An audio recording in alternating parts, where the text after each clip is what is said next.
So, 50,000 word essay, 3 worksheets, pages 5, 6, 9, 273, 655 in your workbook, and you'll need to make a TED Talk you'll present in front of the whole school. What do you want, Chains? Well, how much time do we have? Everything needs to be handed in at 12 p.m. on Thursday or you'll get a 0. Wait, Mr. Cummingson, that's in 2 minutes. Actually, it's 1 minute now. Any other questions?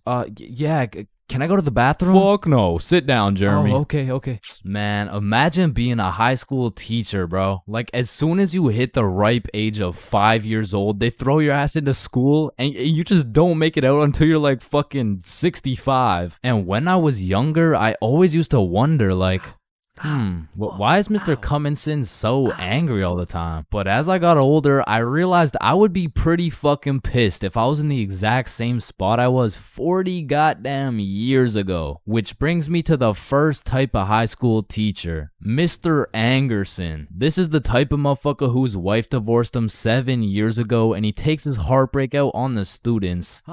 What was that? Oh, nothing. I just had to sneeze. Oh, so you think it's okay to just sneeze in my classroom now? Huh? Well, no, I just needed to sneeze. What if I just broke into your house and started sneezing on shit, huh? Well, no, that's just matter of fact, get your ass up here. Yo, this isn't the 1950s. You can't just...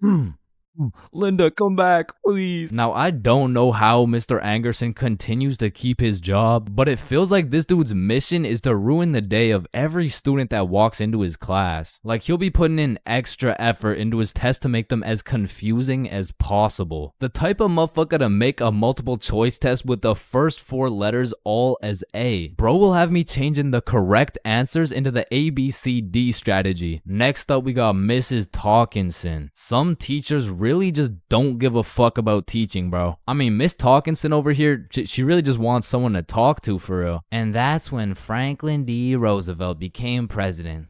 You know, actually in high school, I had a friend named Franklin. He was a really nice guy. We used to go to the movies together and stuff, and then he went to jail for multiple hate crimes. Like, by the end of the class, you'll know her home life, her family, how she takes her anger out on her children. So me and my classmates would recognize the fact that if we could just keep Miss Talkinson talking, we wouldn't have to do shit all class. So in 1938, Germany invaded Austria.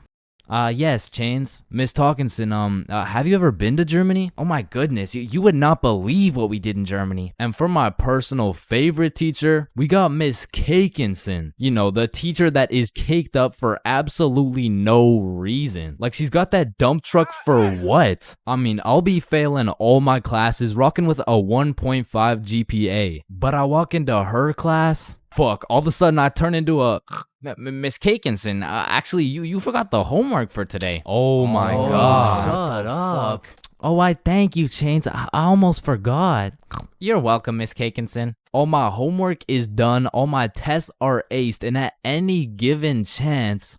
shoot, my computer isn't working. Does anyone know? What do you need, Miss Cakinson? And I'm there. Miss Cakinson, if you're watching this, just give me a chance, please. And next, you know we got Mr. Questionable. Inson. Now I know what you're thinking. Bro's name is a little bit of a mouthful, and that's because he may or may not have a mouthful of little boys. Okay, listen, I'm not here to point fingers at anyone, but if I was to point fingers at someone, it would be fucking him. Like, I'm really not trying to accuse anyone of anything, but there does come a point when some things this man does gets a little questionable. Maya, let me help you. So you put your hand like this and you... OMG, Chains, you will not believe who just followed me on Instagram. Oh shit, was it at ChainsFR? No, it was Mr. Questionable Inson. Damn, brother, this test was hard as fuck. Yeah, bro, literally everyone failed that shit. Facts, bro. What did you get? Yo, I got 22%. What about you? Oh, I got 103%.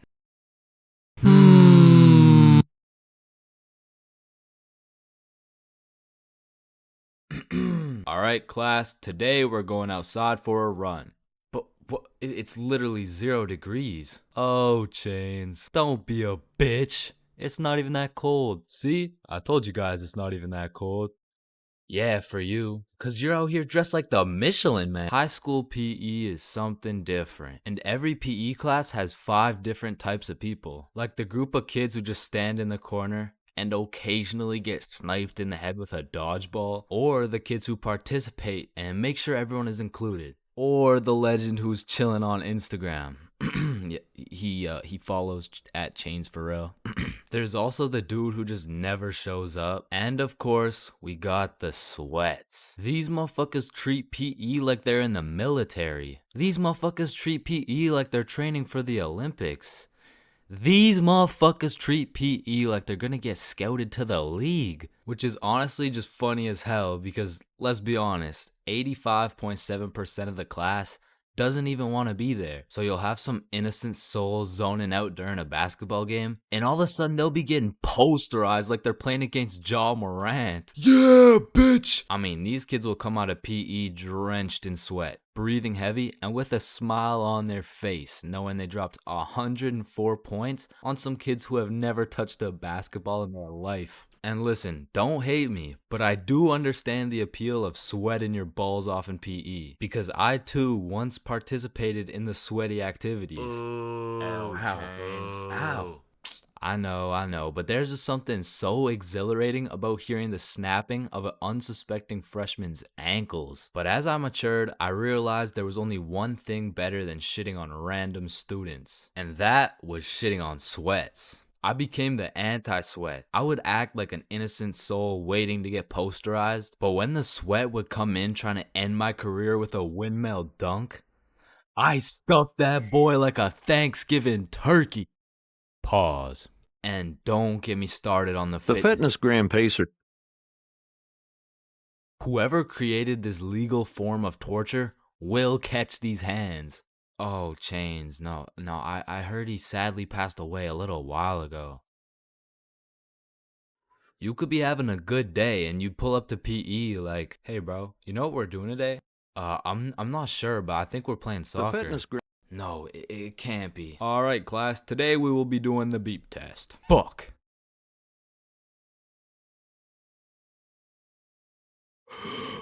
Woo.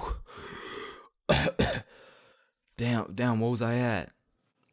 Chains, well, we haven't even started. That was just our warm-up. But one thing that did bring me a little bit of joy was looking at everyone during the push-up section. Like, there was always some dude doing the neck push-ups, some dude who thinks he's Mike Tyson, the guy who takes breaks when the teacher isn't watching, and there was always at least one dude who was out here looking like he was hitting it raw.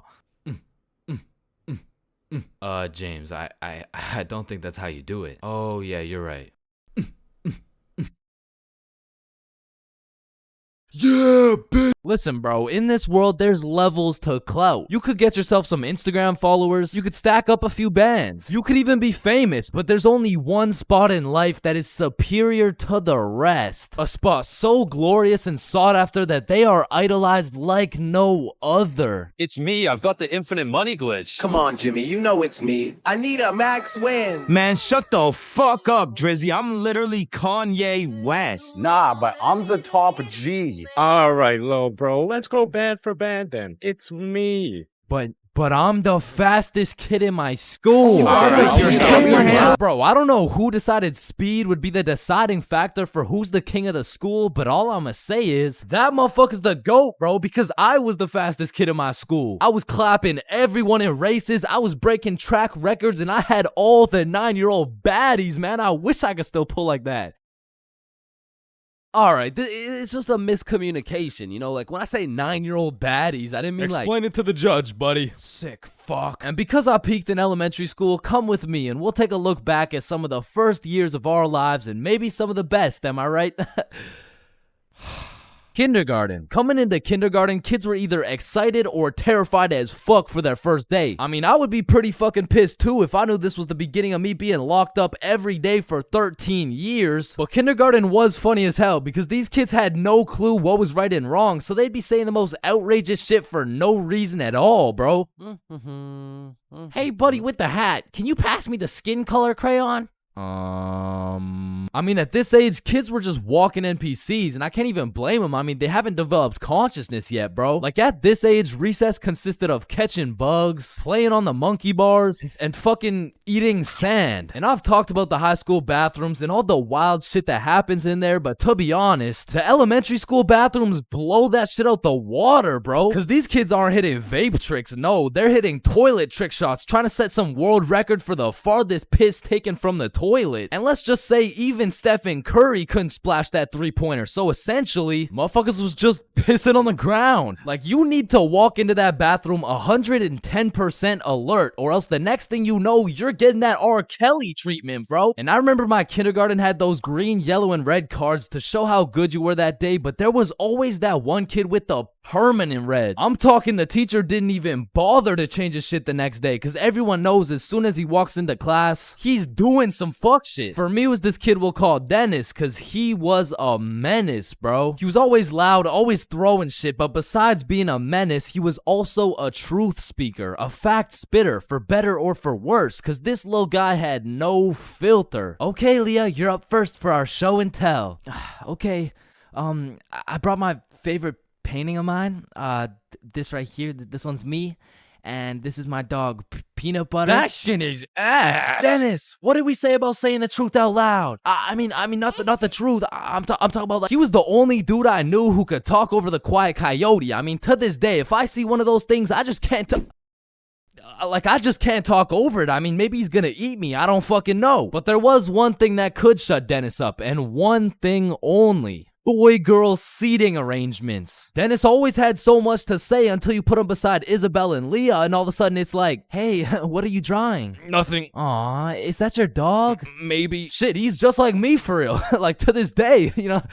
Oh shit. And then we go outside for lunch, and don't get me wrong, eating sand for fun was great and all, but as kids got older, everyone started to play games, some of which consisted of tag, manhunt, soccer, basketball, grounders, red ass, kickball, jump rope, tetherball, and what is possibly the most goated game of all time, Foursquare. This game was legendary, bro, but this shit used to get heated as fuck. I mean, kids were making truces, making whole clans, and that right there was real beef. Like, if you caught the ops lacking at nap time, it was on sight, bro. Psst, what? Oh, no, wait. You're a poopy head. But man, crushes were everything in elementary school. Like, if you told anyone you had the smallest crush on a girl, word's getting out fast, and the entire class is gonna be organizing a wedding for tomorrow. But some kids just didn't use their words, like this one girl in my elementary school who most definitely had a crush on me. I mean, once again, I was the fastest kid in my elementary school, so...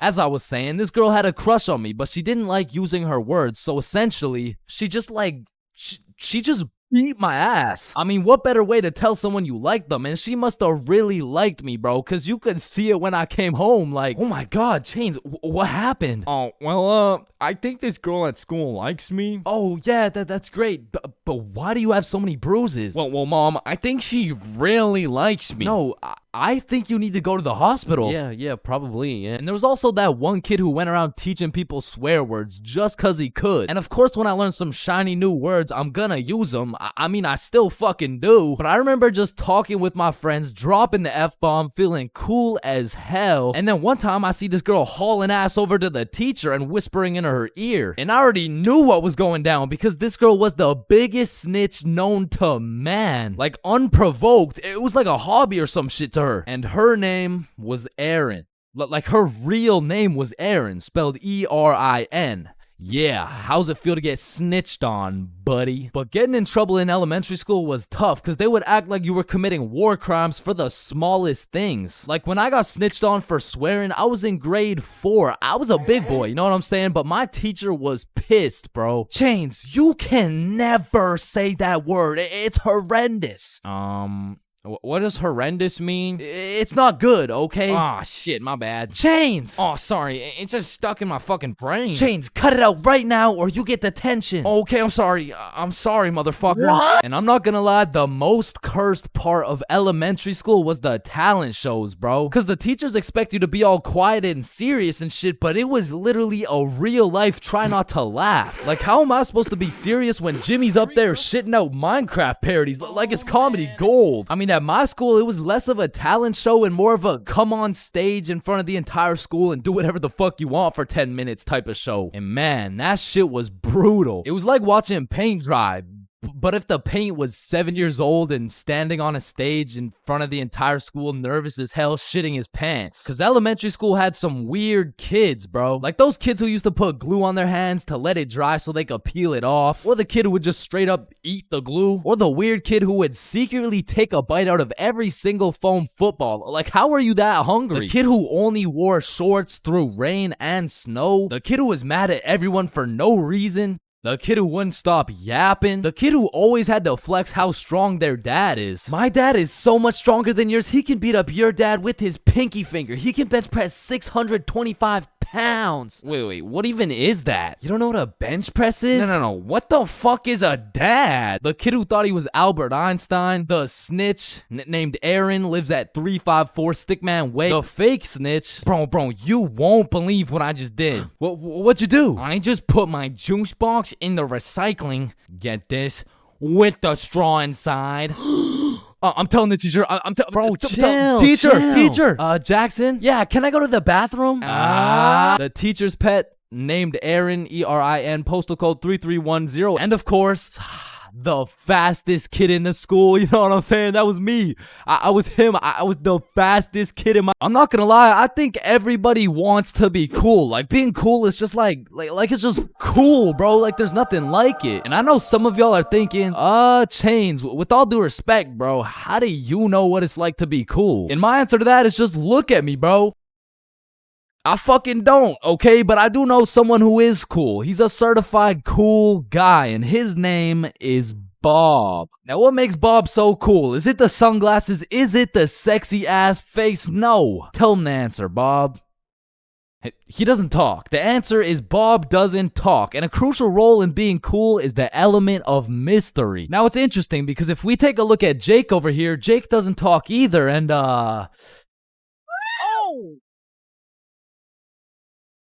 I don't think, I mean, like, me personally, you know, I don't really think Jake's that cool. So that means to be cool, you can't just stop talking. I mean, I remember one time I thought if I threw in some earbuds and stopped talking to motherfuckers, everyone would see me as some cool, mysterious guy in the shadows. And I'm not even gonna lie, I was walking through the halls feeling like Batman. I could even see the people talking about how cool I was. Come to find out, it was more like, does this kid even talk? Nah, I don't think so. Yo, what's up with this kid? I'm pretty sure he's autistic or something. Because the truth is, there's a very distinct difference between Bob's silence and Jake's silence. I mean, Jake didn't talk because he would probably get his ass beat for literally anything that comes out of his mouth. But Bob, on the other hand, doesn't talk because he doesn't have to talk. Like, watch this. Oh my god, Bob. I love you, Bob. Now, just for science reasons, let's just see what happens when I do the same thing, you know? Why not? What's the worst that could happen? Hello? Can I help you? Oh my god, help. There's this creepy guy. At least she didn't. Get on the ground. Hands behind your back, buddy. Now, it's important to note that being cool is subjective. Like, for example, some people think I'm cool, you know? Like, in this big-ass world, surely there's someone out there. No, there isn't. Nobody thinks you're cool. Shut up, loser. Okay, well, what I was trying to say is you're gonna find someone cool who I don't find cool, and I'm gonna find someone cool who you don't find cool, and that just leaves us with the question, what is cool? So to answer this question, I need you to think of the coolest dude on the earth, and I'm about to guess, okay? You got it? Yeah, alright. I'm not the fucking Akinator. I'm not about to guess who you're thinking of, but I can guess with 100% accuracy who you're not thinking of, and that's Mark Zuckerberg, okay? How did I know that? Because if you think of Mark Zuckerberg as the coolest guy in the world, you're fucked, alright? Like, there's no helping you. Like, click off the video. It's wraps for you, bro. But how could Mark Zuckerberg possibly help us get cooler? I mean, look at the guy. He's practically oozing uncoolness as we speak. But that's important because if being cool is subjective, we need something objective to look at, and objectively, Zuckerberg gets no bitches. Like, let's just look at the numbers here. I mean, this guy's the CEO of Meta, but he's also the CEO of being a uncool lizard nerd guy. And if there's one thing I've learned in my studies of coolness, it's the art of minding your own goddamn business, okay? Like, let's compare George to Bob, who, let's just say, both aced the math test. Hey, Chains, what'd you get on the test? Fuck, I got like a 65%. Oh, that's really good for you. That's good for you. Yeah, I actually got 100% plus the bonus question. Oh, wow. Nice, bro. Billy, what'd you get on the math test? Math test? The dog. I could have swore that shit was chemistry. Nope, it was math, and I got 103%. Bob, what'd you get? God damn. 110. There was only one bonus question. That's impossible. Oh, kissy face. Bob, did you pipe the teacher? And that's probably why Zuck over here is so uncool. He's minding a million people's businesses, probably looking through their cameras and shit like, yeah, fuck you, Mark. And the most important trait for being cool is having confidence. You just can't be cool while shivering your timbers, bro. And I know some of you are thinking, oh, well, I guess it's over for me then. And no, it's not over for you, bro, because confidence is the most fake it till you make it shit ever. Like, you're not gonna say the perfect thing every time. Lord knows I don't. I'm pretty sure I say the wrong thing every time, but if you say that shit with your chest, people let it slide, bro. And I said, no, I wouldn't suck your dick for $20. Oh, well, that makes one of us.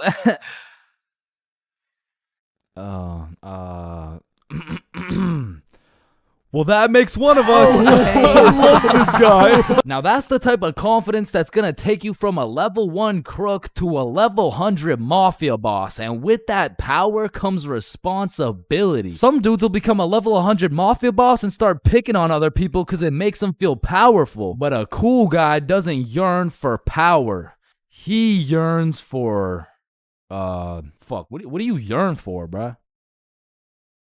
Damn, he's so cool. Now, being cool comes along with being calm and collected. Like, if someone walked up to you trying to fight and you started running away screaming for your life, I don't think anyone's looking at you like, damn, that's one cool-ass motherfucker, bro. Yeah, bro, the way he hit that high note was cool as hell. Shit, maybe I could be like him someday. Now, I'm not saying you gotta go all Jackie Chan on the guy, but you do gotta stay calm and think logically. Like, let's see how cool you are. What would you do in this situation? A, strike first, strike hard, no mercy. B, just walk away. C, give him a little kiss on the forehead. Or D, do the stanky leg.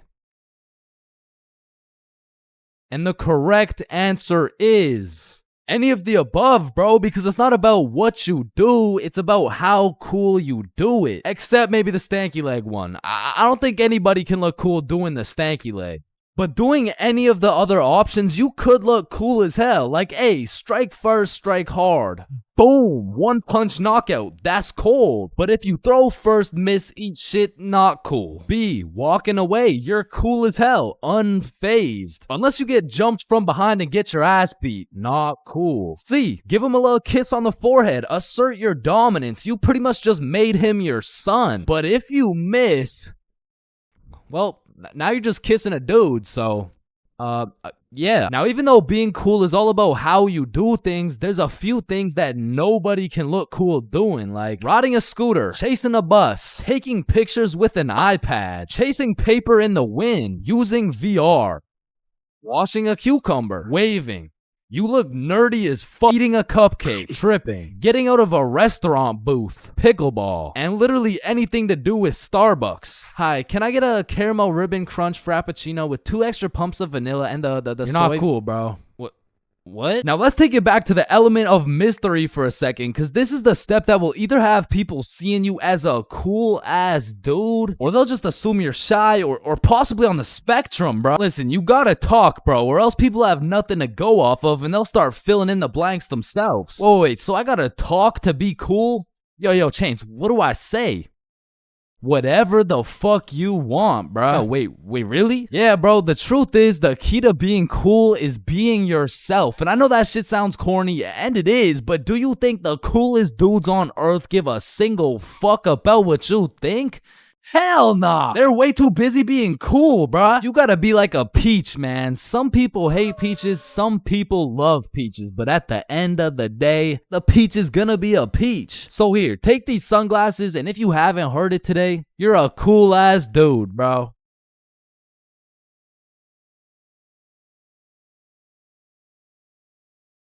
Damn, light bulbs were such a good idea that they became the symbol for good ideas. God damn, I just spilled my water. What? Why does water make clothes darker if water is clear? What the fuck? Yo, there's two guys coming. On me, on me. Oh, I clapped his ass. Yo, Billy. Yeah, what's up? You see that lamp right there? Yeah. What about it? That lamp in the video game uses real life electricity. Whoa. You know what I just realized? When a morgue worker dies, he still goes into work the next day. Bro, how could he go to work? He's dead. Oh shit. Oh, whoops. Just drop the soap. Wait, when you drop the soap, does the soap get dirty or does the floor get clean? Wait, guys. Since I'm alone, I'm the only person in the world to ever see this peanut. Nah, I saw it too. Who the fuck are you? Yo, when did you get so much money? Man, it's the money my grandma inherited me before she died. Yo, that's low key like when your homie dies in Fortnite and you pick up his loot. Come on, bro, my grandma's dead. Not cool. You right, my bad. Man, imagine the guy that discovered milk and think about him convincing someone else to drink it. You did what to the cow? No, trust me, it's good, just drink it. Wait, you drink it too? Yeah, it's really good, look. Aw, hell nah. Damn, bro, mosquitoes are some brave creatures, considering those jits got 1 HP. Facts. Yo, Chains, you need your parachute to skydive. No, you don't. You just need a parachute to skydive twice. No, Chains. Well, what the fuck? Why did you just break my mirror? Well, actually, mirrors don't break. They simply multiply. Oh. Damn, bro. We're all just some walking nut for real. Facts. Damn, for real. It's crazy. It's true, though. Oh, shit. I'm on fire. If you really think about it, you're not on fire. Fire is on you. Call the fire truck. Wait a minute. A fire truck is actually a water truck. Oh, god damn, just call the truck. Jesus. Bro, I was on fire. Why didn't you just call the fire truck? First of all, you weren't on fire. The fire was on you. Second of all, it's a water truck. Bro, I got the munchies. We should cook some cookies or something. Nah, you don't cook cookies. You bake them. What? Then why are they called cookies? Shit, I don't know. Cookies are just cookies. No, that's like saying you cook bacon instead of baking it. Well, actually, you do. What the fuck? Bro, what keeps the hot dog in like hot dog shape? It's like meat inside some animal intestine casing or some shit. Okay, so it's hot dog meat inside animal casing, right? Yeah. So, hypothetically speaking, once you eat the hot dog, it's still hot dog meat inside animal casing, but you are the animal casing. So, with that being said, when you eat the hot dog, you become the hot dog. Just let me eat my fucking hot dog, bro. And that is why Genghis Khan has the most descendants in human history. I actually know someone with more descendants than Genghis Khan. Well, that's impossible. Who could possibly have more descendants than Genghis Khan? Genghis Khan's dad. Damn, you know Google Maps, right? Yeah, of course. Bro, someone at Google really just said, yup, Let's just have someone drive down every road on fucking Earth. And then they did it.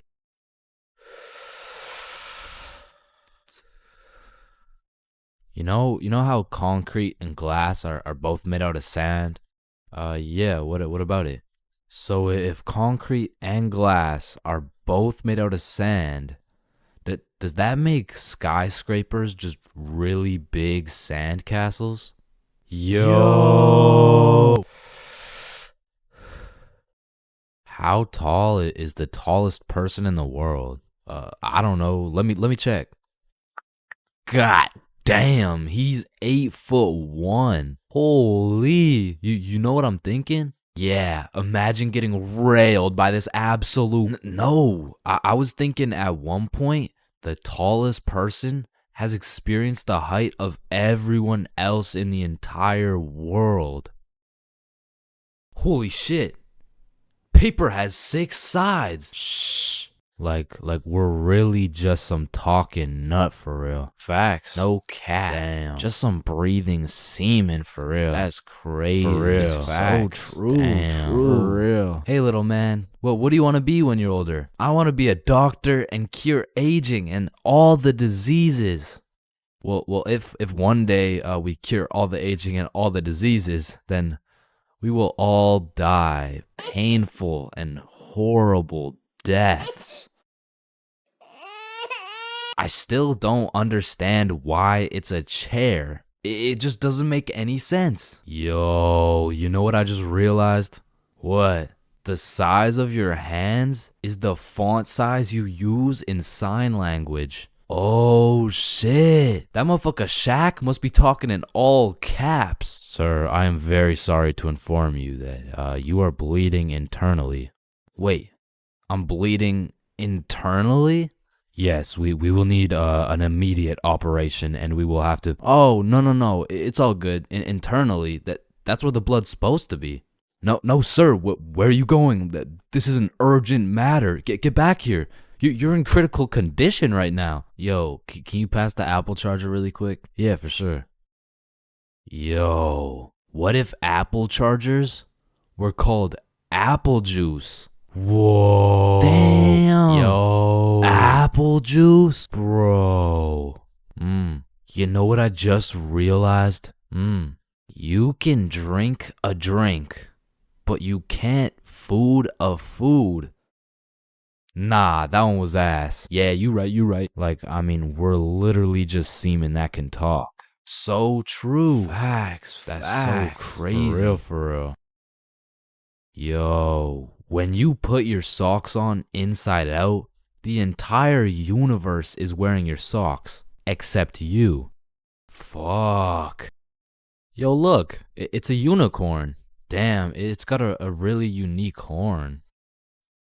Unique horn? Unicorn. Unique horn. Unicorn. Unicorn. Unique horn. Unique horn. Unique horn.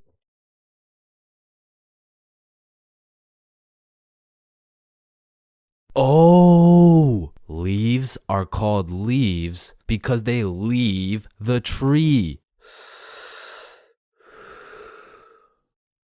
Holy shit, I got an idea. Can you pass me the wrench? Rope. Glue.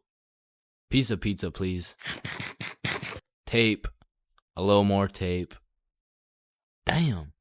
Big ass magnet. Alright, all done. Whoa! This bad boy uses 0 gas. It's completely eco-friendly. Hop in.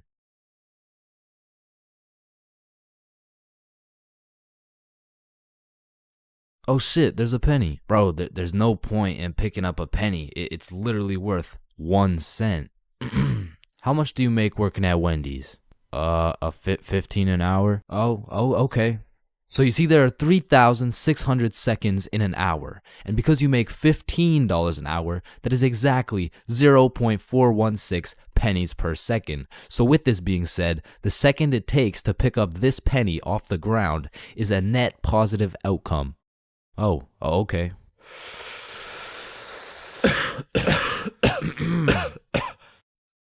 Wait a minute. Are stickmen always naked? Holy shit, we are stickmen. What the fuck? Yo.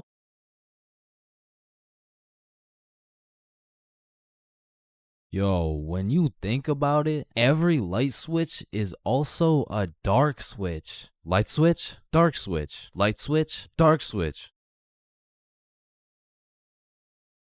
Okay, class, sound it out with me. Ball.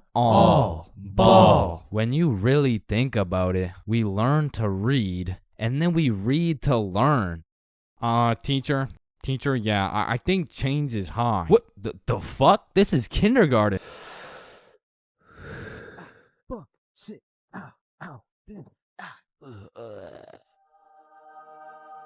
Damn.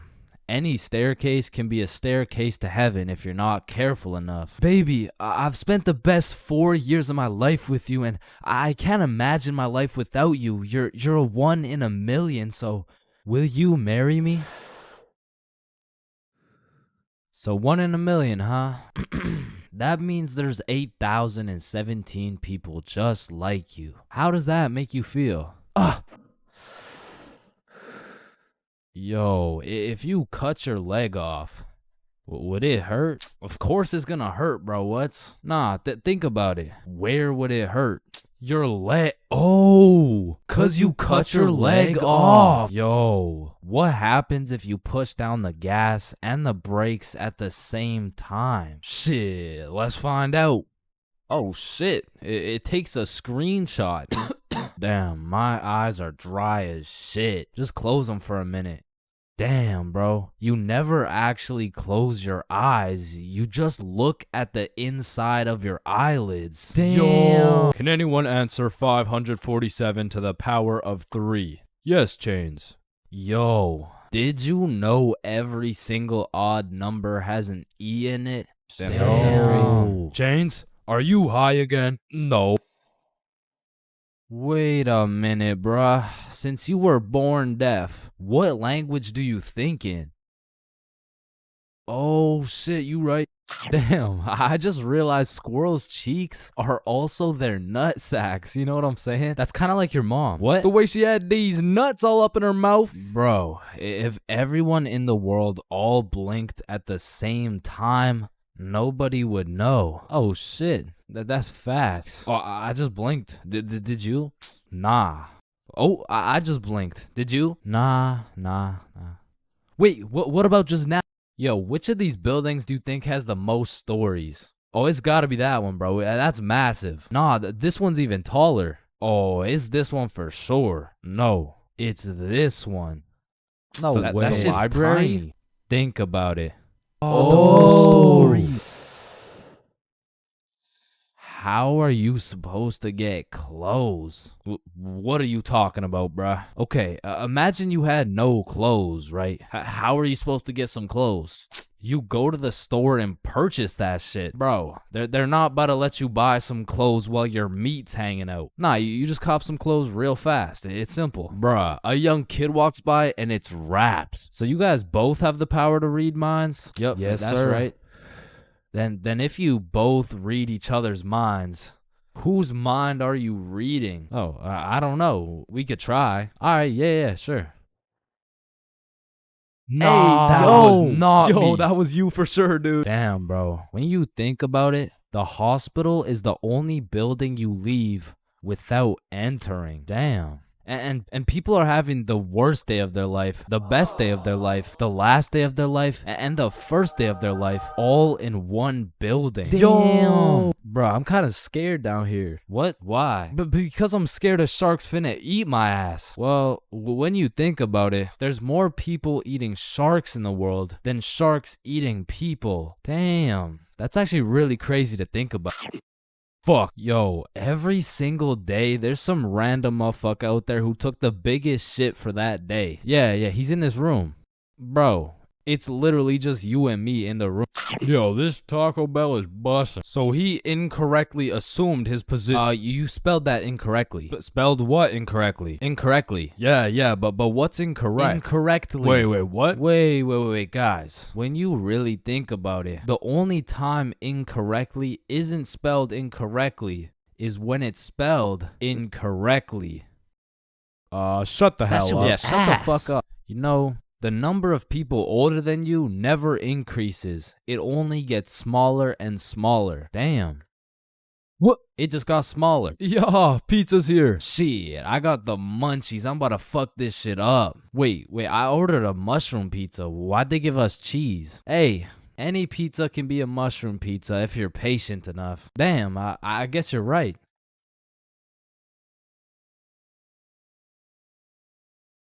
At last.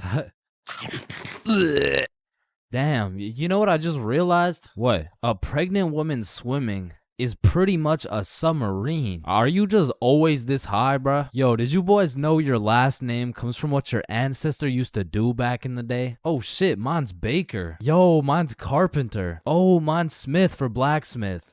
Well, what's yours, Johnny? It's Donald. Well, wait a minute. Your last name isn't Donald. It's Dickinson. Guys, chill. I can explain. Get the fuck out of bed, bitch. Your alarm is really your theme song because it plays at the start of every episode. Well, why the fuck are you in my house? Yo, is Chains still mad over that chair? Yeah, well, what does this dude have against chairs? Why is it a chair? Yo, why is there sidewalks in the movie Cars if there's no humans? This dude won't shut up. Like, just watch the fucking movie, bruh. Damn, think about this. When a child is an asshole, the child gets a whooping. But when the parents are an asshole, the child gets another whooping. Shit, tell me about it, bruh. Fuck. Bro, you've checked the fridge 15 times already. No good food's finna magically appear. Damn, now that I think about it, we don't keep checking the fridge for new food, but rather we keep checking to see if our standards have dropped low enough to eat the shit that's already in the fridge. So we got Mercury, Venus, and then here's Earth. Yeah, Chains, what do you want? If Earth is the third planet from the sun, does that make every country a third world country? You're high again. Just get the fuck out of my class. And look at these sheep. Sheep. You know how one of your teeth is called a tooth? Yeah? And one geese is called a goose. Okay? Then why isn't one sheep called a shoop? All right, Chains, shoop. I can't keep doing this. Shoopity-doo. We have to break Sheep, up. Shoop. You know what I've been thinking? Yeah, what's up? Teenagers be whipping that shit like they're always running out of time. But old motherfuckers be driving like they got all the time in the world. Like, look at this geezer. Poor guy's practically decaying behind the wheel. But he's taking his time like he's got any time to spare. If I stab this cereal box, does that make me a serial killer? That one was straight ass. You gotta work on that shit. I'm gonna work on that one. Yo. If you weigh 99 pounds and you eat a 1 pound burrito, does that make you 1% burrito? Yo, that's crazy because I literally just did that last night. You guys wouldn't believe this, but your blood work came back and it says you're 1% burrito. Yo, picture this. Imagine if Ed Sheeran was working at a bread place, right? Would that make him the gingerbread man? You're high as shit. Alright, bro, I'm a dip. Nah, don't leave me alone in this forest, bro. Hey, when you really think about it, you're not scared to be alone in this forest. You're scared you're not alone in the forest. You feel me? Yo, that's actually so true. Bro, you know what? Low key, if you're dead broke, robbing a bank isn't even a bad idea. Bro, there's no way some hobo's about to pull off a bank heist. Nah, but just think about it. Whether you successfully rob the bank or not, either way, you get over 10 years of bills you don't gotta worry about. Alright, fuck it. You got the strap? Yup. Yo, throw on your seatbelt really quick. Nah. What? Why not? Well, you see, it increases my risk of dying from cancer. What are you talking about, bro? That shit makes no sense. Just let that sink in. Oh, yeah, I got you. Yo, what's up? But still, that shit makes no sense. No, but actually think about it. Oh. Hey, bro, you want a hit? Nah, I don't smoke. I'm scared that I'll get all paranoid and shit. Hey, man, if you're paranoid that you're gonna get paranoid, you're having the side effect without even smoking. It's Yo, true, though.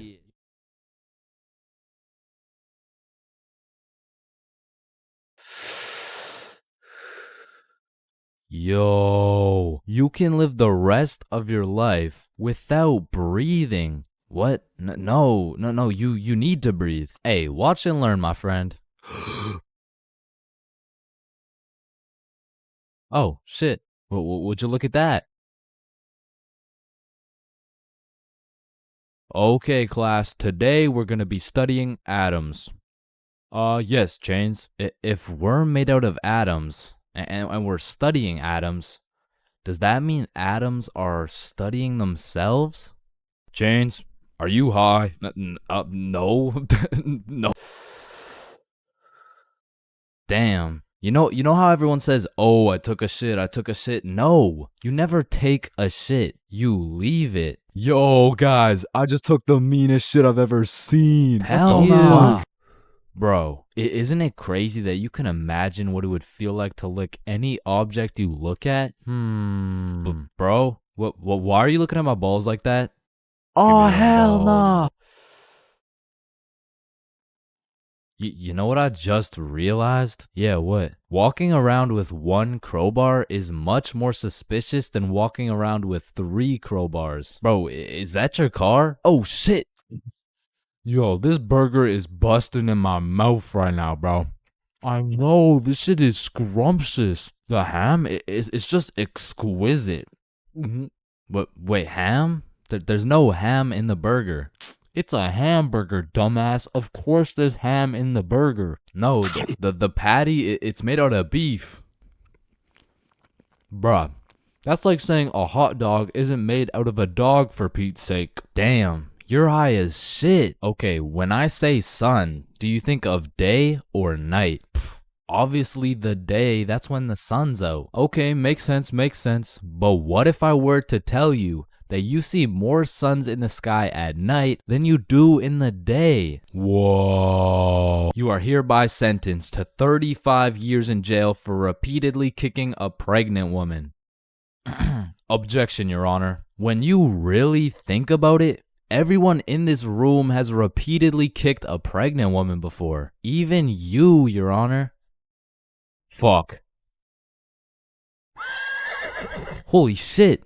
Horses are naysayers. Sir, I am very sorry to inform you the STD results came back and you are positive for chlamydia, gonorrhea, trichomoniasis, syphilis, chlamydia, herpes, HPV, HIV, and chlamydia again. Somehow you got 3 cases of chlamydia. Damn, you know what that made me realize? That you should wear a condom? Nah, life is a sexually transmitted disease that will 100% lead to death. Damn right. Sir, you got 3 days to live. You ever think about how old cars are looked at like, look at this dude's old ass car. He's broke as shit. Damn, at least my car isn't as old as this dude's. Holy shit, this guy's car is a shitbox. Damn. But look at that vintage car. Wow, that guy's car is insanely old. He's got to be a millionaire. What the fuck? Is that Fred Flintstone? Whether we like it or not, we were all once inside some balls. Facts. I'm talking in the testes. Damn. I'm talking in the family jewels. real. I'm talking in the nut storage. It's I'm talking crazy, in the though. semen spheres. God damn, Todd's really laying down some mean pipe over there. You know, Todd beating down those doonies really got me thinking. Most people are made in a bed, born in a bed, and die in a bed. Damn. Bro, stairs were made to make a really big fall into a bunch of small falls. Oh, shit, are you good?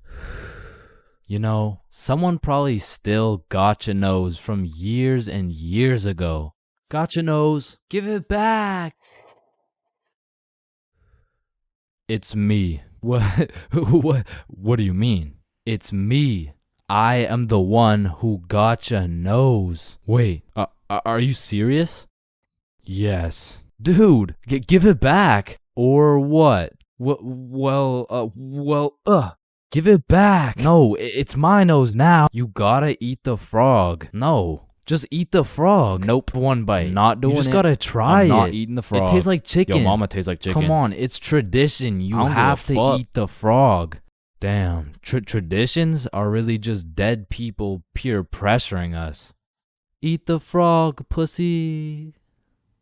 That's why you're dead, bitch. Listen, I just can't wrap my brain around it. Yeah, what's up? Can you tell me why the fuck we park on the driveways and we drive on the parkways? It makes no sense. Hey Alexa, order some extra large magnums real quick. No, we both know you get absolutely zero bitches. Alexa, you literally got stop. No reason Stop. on top of Alexa, that, you and I both know Alexa, you are a shut size up. small condom bull. Bro, over the next generation, we're gonna see a serious decline in the number of people who are named Alexa. Damn. Wow, that's quite a beautiful birdhouse right there. Yeah, do you think it's made out of wood? Oh yeah, for sure. And where does wood come from? Fuck do you mean where does wood come from? It comes from a tree. Exactly. Are you thinking what I'm thinking? People cut down birds' houses to make bird houses. Oh, fuck? Yeah, I meant people cut down bird houses to make bird houses. As you get older and older, a life sentence continues to become less threatening. Yo, there's probably a point where you just don't give a fuck. Put the money in the bag, bitch. I hereby sentence you to a life sentence in prison. 3 days later. Whoops.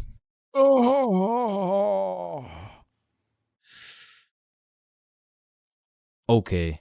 How the fuck did somebody look at all these rocks and trees and shit and just think, yeah, I can make a Wi-Fi out of this? Why is it a chair, bro? Someone tell me why it's a chair. You see, the word chair actually originates from the word cathedra, which is a combination of Latin words that mean sit and down. Incidentally, the word cathedral got its name as it is the seat or chair of the bishop. Oh,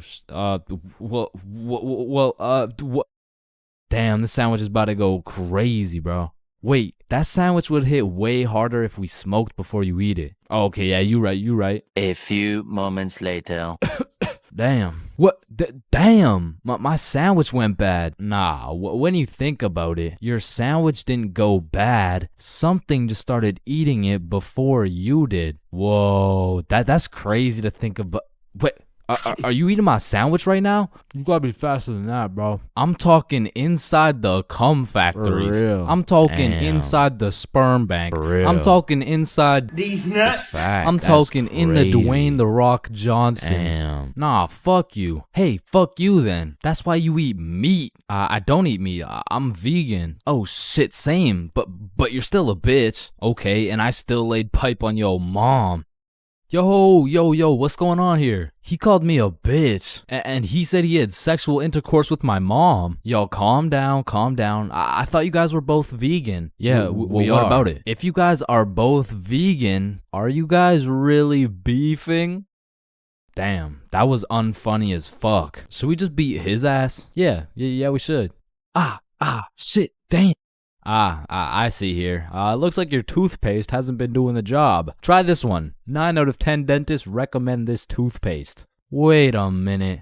If dentists make their money off people having bad teeth, and 9 out of 10 dentists recommend this toothpaste, why would I choose to use this one? Go. Shit, he knows. Man, you ever think about how the ocean is just some really big soup? Damn, I guess you're right. Or have you ever thought about how there's more airplanes in the ocean than submarines in the sky? Oh shit, apparently not. Damn, we're high as fuck. Man, you know what I just realized? What's up? Your balls are kind of like a body bag of sorts. You know what I'm saying? You gotta stop looking at my balls, bro. Okay, but who named it a chair? Like, who just looked at this thing and was like, oh, yup. This is gonna be called a goddamn fucking chair. Boom. Oh, you scared me half to death. What happens if you get scared half to death twice? Oh, I don't know. It's just a saying. Boo. Oh shit, is he dying? I think. Damn. When you really think about it, most guys will get their first set of flowers at their funeral.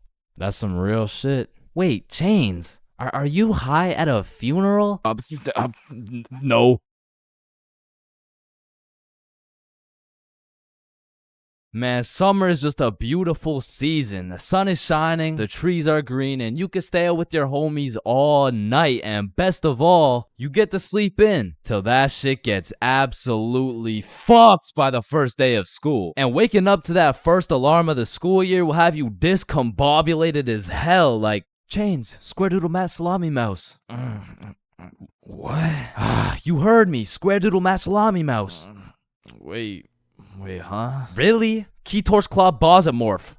Man, what the fuck are you talking about? Yeah! What the fuck? And even though getting out of bed early hurts your soul, it's absolutely necessary you spend at least 5 minutes staring at your wall, contemplating your entire life. And if you're a real G, you laid out your toughest fit the night before, so you're low-key hyped to rock that shit to school. So you throw on your new shoes and flick up for the first day of school. And then you walk over to the establishment where you will not only pursue your educational prowess, but you may also dabble in what some call stunting on these hoes. And man, I will say, linking up with your boys on the first day of school just hits different. Like, I be reuniting with the homies like I didn't just see them 12 hours ago. And we're all happy and shit until the school bell reminds me I just got my ass locked up for another 10 months. And I don't know about y'all, but I don't think I've ever made it to my first class of the year on time. Like, it'll be 9:15 and my dumbass will still be trying to figure out how to make it to room 347 by 8:55.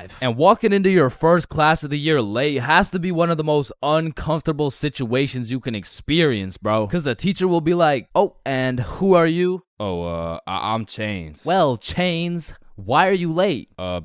Because the bell rang before I got here. Alright, whatever. We waited for you before we started introductions. Oh, no, you shouldn't have. Well, you're welcome. We just wanted you to feel... No, like, you really shouldn't have. Like, I don't want to do this shit. And tell me why all these teachers have been copy-pasting the same icebreaker games since preschool. Like that one where you have to start with an adjective that starts with the same letter as your name. Like, how do you have a group of legal adults in a circle, awkward as hell, talking about, hi guys, I'm Super Sarah. Hey y'all. I'm Awesome Aiden. And I'm a Marvelous Marvin. Shit, if we don't stop doing these fucking icebreakers, I'm about to joyfully jump off a cliff. And after we're done grinding out icebreakers, these teachers have the audacity to show a whole 50-slide PowerPoint all about them. Like, the fuck? This class is supposed to be the study of math, not the study of your daughter's soccer games, bro. And I'm not even gonna lie, my dumb ass will be out there taking notes, wondering how this 7-year-old's goals per game ratio is gonna help me on my trigonometry test. Then just as soon as you survive all that bullshit, you gotta go to the next class and do that shit again. And by the time you've learned half your teacher's favorite hiking spots and relationship statuses, you're relieved to hear the lunch bell, only to find out the cafeteria's serving straight ass with a side of booty for lunch. And my standards aren't even high. Like, during summer, I was on a seafood diet, as they would say. When I see food, I eat that shit. But when it comes to this cafeteria food, I could even bring myself to smell that abomination they're calling meatloaf. But even though the food was straight dookie, I won't lie, it's kind of nice being back at the lunch table freestyling with the homies. But of course, all good things must come to an end. So the bell rings and I go to depart ways with the homies. Alright, peace out, man. Yeah, see ya, bro. Oh shit, are we going the same way? Damn, yeah, I guess so.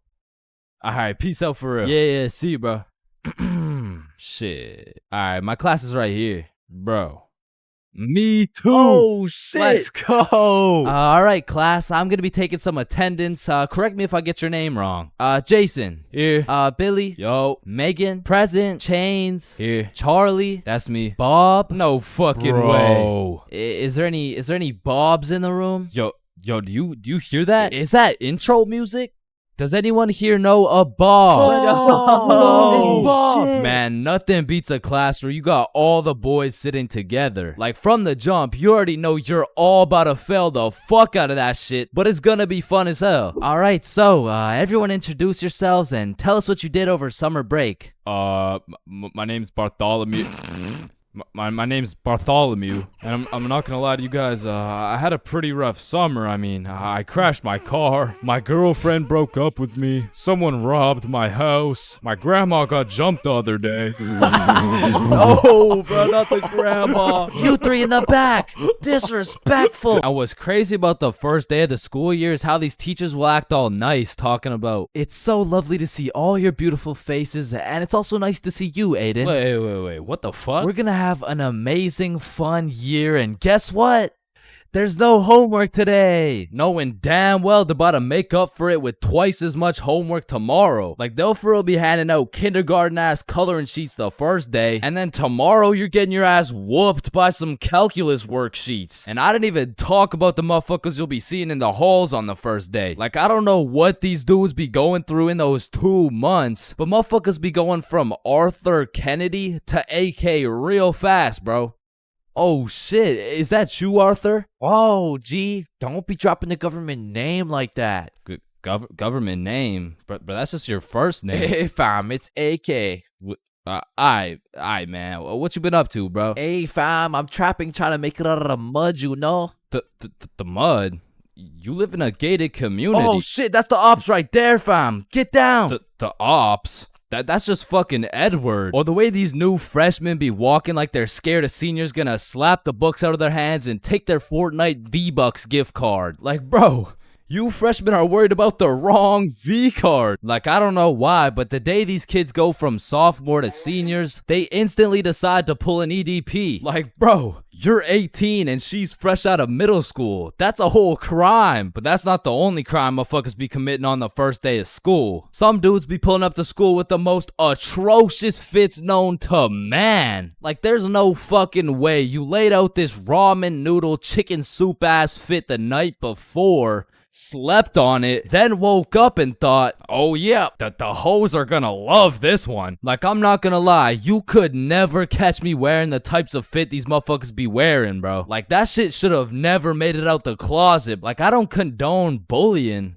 but all I'ma say is, your actions have consequences, bro. Speaking of consequences, every year it seems like the rules teachers tell you on the first day keep getting more strict. Like, you'll be walking into the first class of the year all jolly and shit. All of a sudden you're getting your shit smacked by the longest list of class rules you've ever seen. Hey class, I'm super excited to have you. We're gonna have so much fun this year, but first, I'm gonna go over some of the class rules. Okay, so there will be no negativity, no phones, no food, no talking when I'm talking. Actually, no talking ever, no laughing, no smiling, breathe as quiet as possible, no washroom breaks, and last but not least, no having fun. So yeah, guys, like I said, I think we're gonna have a lot of fun this year, and just like that, man, summer's over and you're back to school. It's possibly one of the worst times of the year. Like, do you really think it's a coincidence that when school starts up, the sun just starts hiding and the leaves start dying? You see what I'm implying? But I will say, one day you might just look back on these times as the good old days and you might just start crying.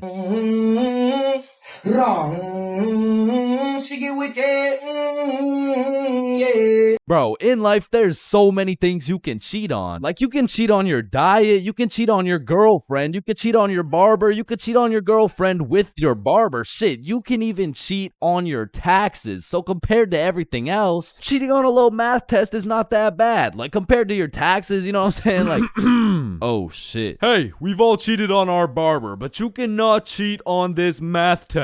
Oh shit. Damn, bro. I know we've all cheated on our girl, but you cheated on me, dog. Oh shit. Babe, I know we cheated on our taxes, but you cheated on me? Oh shit. Listen, in our entire lifespan, we've all cheated on something. Whether it's a game of Uno, your girlfriend, or your other girlfriend, it's usually not worth it, because congratulations, bro, you won the game of Uno, but now you have to look yourself in the mirror knowing you're a cheater and a liar. That has 3 Uno cards up his ass. But when it comes to school tests, cheating is 100% worth it, bro. And I'm not condoning cheating at all, but let's just think about this logically. Like why are we at school in the first place? We're at school to learn things and skills that we can use in real life. Now, are we really using trigonometry in real life? Well, effectively, this depends on what career. Hell nah, bro. It was a rhetorical question. We are not using trigonometry. But you know what we will use? Creative thinking, communication, social awareness, logic, and reasoning, and most definitely our fucking phones. All 5 of which are strongly developed through the act of cheating on a school test. And on top of becoming a better human, better grades, it's the ultimate win-win. Your teacher feels like they did a good job teaching, your parents think they didn't raise a dumbass, and if you're good enough at cheating, you might just fuck around and get into Harvard. But once again, I am not condoning cheating, you know, just throwing that out there, you know. But yeah, as I was saying, you shouldn't cheat, right? Like it's bad. Cheating is not good, but you do know what they say. If you're not cheating, you're not trying. Facts. Yeah. Wait, no. What? So if cheating in school is so valid, why doesn't everyone do it? And that's because if you get caught, let me tell you, bro. This story takes place in grade 9 when me, Bob, and Billy were some straight freshmen, bro. And coming into high school, you get your shit absolutely clapped by double the workload. But lucky for me, Bob and Billy were both in my math class, which meant we had triple the studying power. But we also had triple the fucking around power, and we used that shit to its maximum capacity, bro. But you know what they say, the more you fuck around, the more you find out. And when we got our first test back, shit, we found out. We found out we're a bunch of dumbasses who were about to fail grade 9 math, and we couldn't let that shit happen. So for the next test, we studied extremely hard. Off George's math test during the test. I mean, we were cheating with maximum efficiency. Like, we had a whole assembly line where Bob would look at George's test, throw up the number, and Billy would pass it along. And all of a sudden, our grades are making the meanest comeback Mr. Matheson had ever seen. I mean, life was great. We went to school, cheated, played some Fortnite, succeeded, browsing history, deleted, and then repeated. I mean, we were just living life with no worries until The polynomials test. I walked into this test thinking, I know what a polygon is, I should be chilling. And when the teacher handed out the test, I was bewildered to see all these fucking letters on my test. Like, is this math class or English, bruh? Yeah, I think I got the wrong sheet. Huh? No, that's the right test. Well, what's the deal with this? I mean, that's just polynomials. Dog, I can name every single polygon, but who the fuck wrote Elon Musk's son name on my goddamn math question? Yeah, Chains. That's what we call a variable. It's called a variable. Yeah, I know. I know that, and I knew it before you said it too, cause we learned about it in class. Yeah, right. Right. Now, this would have been extremely bad if we didn't have the ultimate method we like to call George. Because George was one of those dudes who loved studying. Like, he'd wake up and go to school, then come home and study till he dropped, bro. Like, if you kidnapped George's whole family and told him you'd only give them back if he answered this equation, this motherfucker would just be happy he got more homework, bro. And cause of this, we had a little deal going with George. If he let us cheat off his math test, we would teach him how to be a normal dude. We were teaching this kid how to dap someone up, how to use slang, and all I'ma say is, this motherfucker should have just stuck to math, bro. Yo, Chains, sauce me a bite, big dog. I got you. Shit, Chains, you just busted in my throat, gang. Hey, yo. George, what you just said right there sounded gay as hell.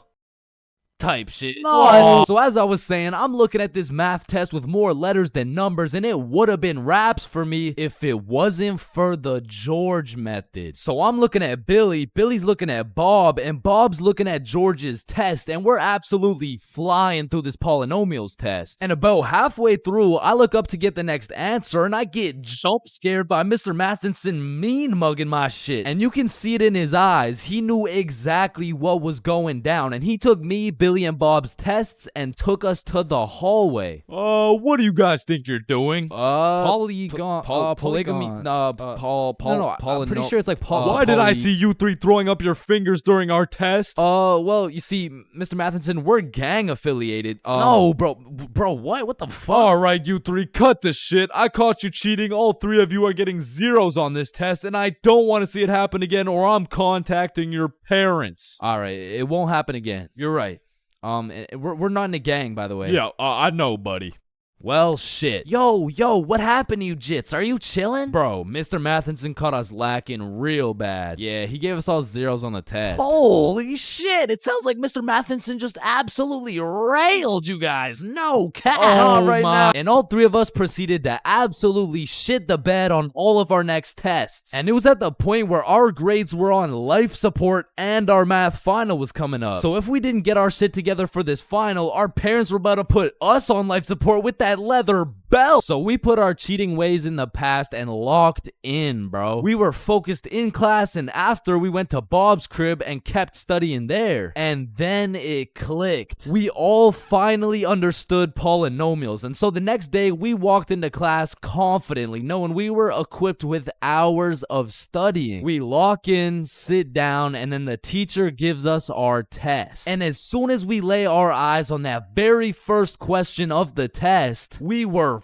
fucked. Now, don't get me wrong, we could do polynomials all day long, but we forgot this was a final. Meaning we forgot to study numeracy, exponent laws, rational numbers, linear relations, inequalities, geometry, probability, and statistics, and in other words, we didn't know shit. And before I can even make eye contact with the boys to tell them I'm fucked, these motherfuckers already hopping back on the George method. And listen, bro, as you can tell, I'm no mathematician, and I did not study probability or statistics, but from what I'm seeing at this very moment, I have two options. I can do the test legitimately and have a 99% chance of failing grade 9 math and getting my shit whooped while simultaneously having my entire family realize they raised a dumbass who won't go anywhere in life and is destined to draw stickman for all of eternity, or I could cheat.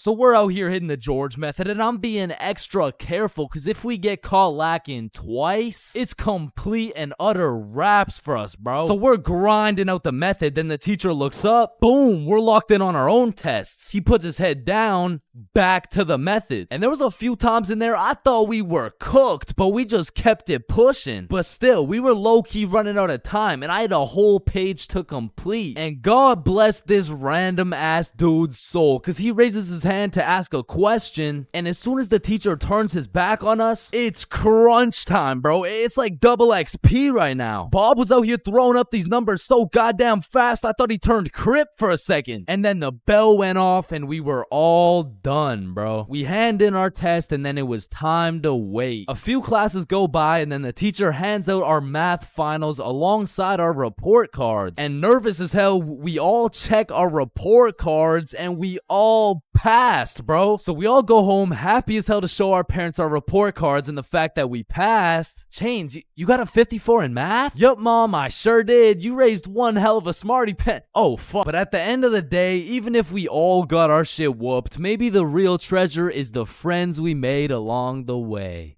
Yo, homies, I'm bricked up right now. Oh, no. Fuck.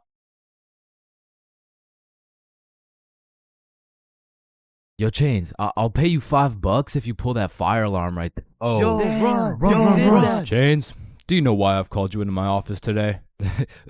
No. You see, that little stunt you pulled has led you to a 1-week suspension. God damn it. What does suspension mean? It means for the next week you are prohibited from coming to school. Fuck.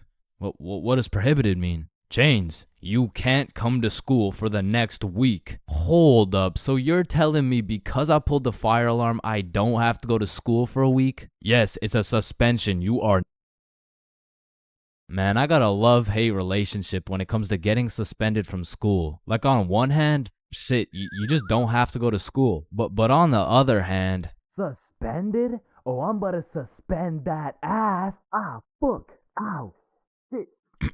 Alright, I don't recommend getting suspended. That shit is not worth it. But how do I know? This story dates way, way, way back to grade 7. It was a cold winter day at Stickman Middle School. In fact, it was freezing cold, and this gave Billy a great idea. Yo, the pond behind the school is frozen. Let's go fuck around on it. Oh, I'm down. Okay, bet. So after school, we got a group of 5 homies and we headed over to the frozen pond. Now, to paint the picture, behind Stickman Middle School was Stickman Elementary School, and behind Stickman Elementary School was this frozen pond, meaning we had to walk through Stickman Elementary School to get to this pond. But nonetheless, we walk up to the pond and instantly I see this big red sign that says, "Hazard, do not step on ice." Guys, the sign says do not step on ice. Man, fuck the sign. Watch this.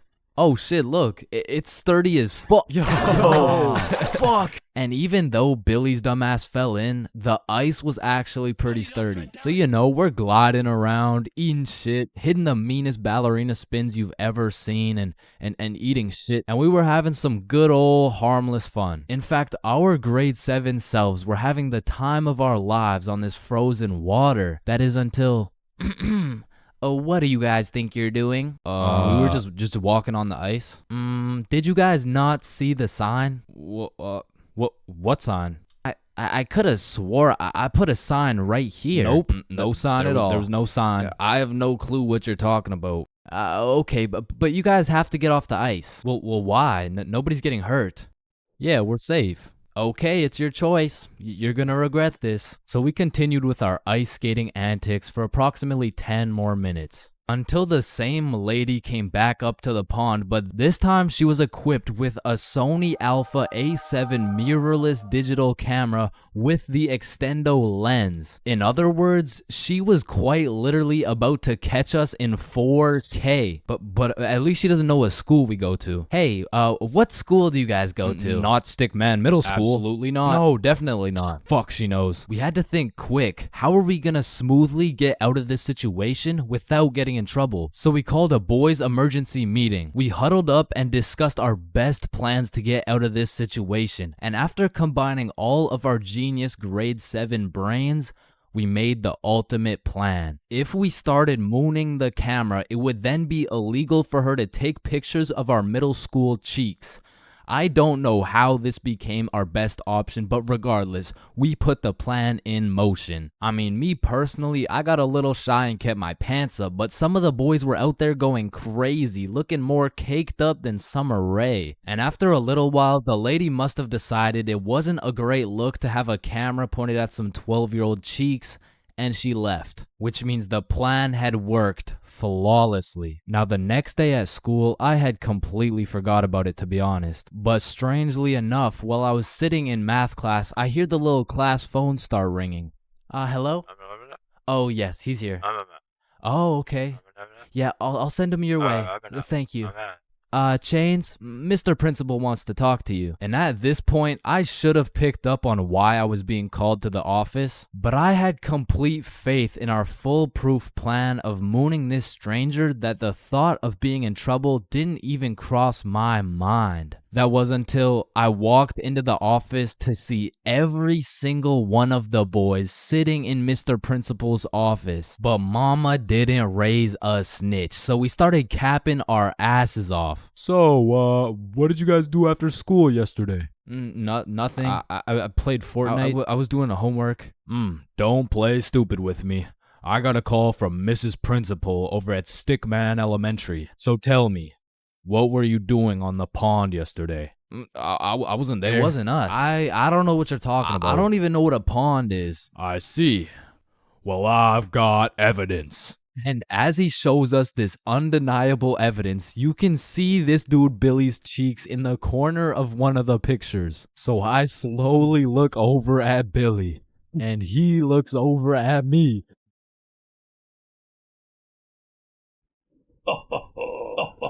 If you don't stop laughing right now, you're all suspended.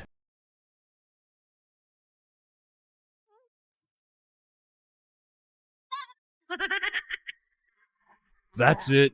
You're all suspended. And as I explained the situation to my mom, Let's just say Mama Chains was not happy.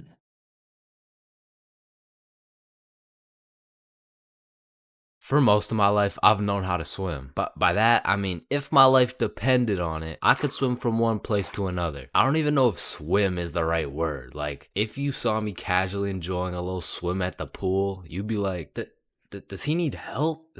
Like, is he drowning? I mean, like, I did take swimming lessons, but I quit at level alligator, bro. I never even made it to level 1. With that being said, this incident dates way back to when I was in grade 4. We were going on a field trip, and of course, it's to the pool. But I'm not stressing. I know I safely passed level penguin, so I should be chilling. My whole class and I walk into the entrance of the pool, but before anyone was allowed in the pool, they asked everyone if they knew how to swim. And I thought, we're in grade 4. There is no way somebody still doesn't know how to swim. And just as I presumed, nobody needed a life jacket. So me and the gang are swimming around, jumping off the diving boards. Fun stuff for a grade 4 field trip. But after about an hour, my friends and I are just chilling in the deep end. And that's when I see a kid in my class named Ben on some floaty things coming in our direction.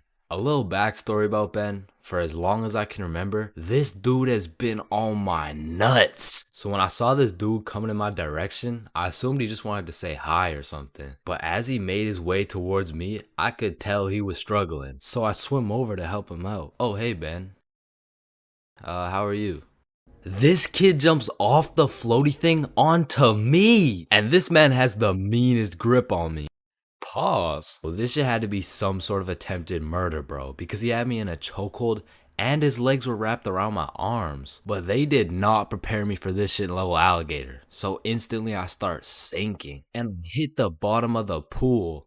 Keep in mind, Ben is chilling on top of me with his head out of the water this whole time. So I jump off the bottom of the pool just enough to get my head out of the water for a few seconds. Ben, get off me. And when I look up, I see this dude Ben with the straightest face in the world. Like this motherfucker has no clue I'm out here fighting for my life. And he says in the most monotone voice, "I can't swim."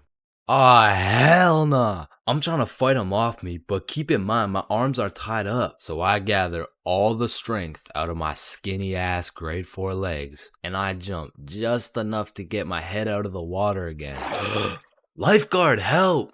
Oh, you guys, stop playing around in the pool. That's it.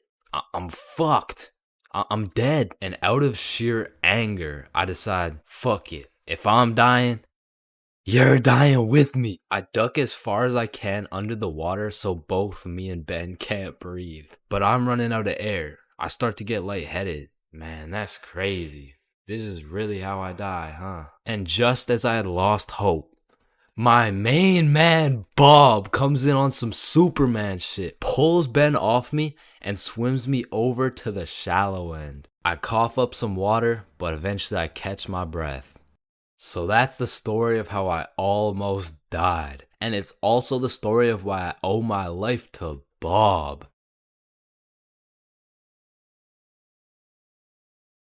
Bro, in life, there's so many things you can cheat on. Like, you can cheat on your diet, you can cheat on your girlfriend, you can cheat on your barber, you can cheat on your girlfriend with your barber. Shit, you can even cheat on your taxes. So compared to everything else, cheating on a little math test is not that bad. Like, compared to your taxes, you know what I'm saying? Like, oh shit. Hey, we've all cheated on our barber, but you cannot cheat on this math test.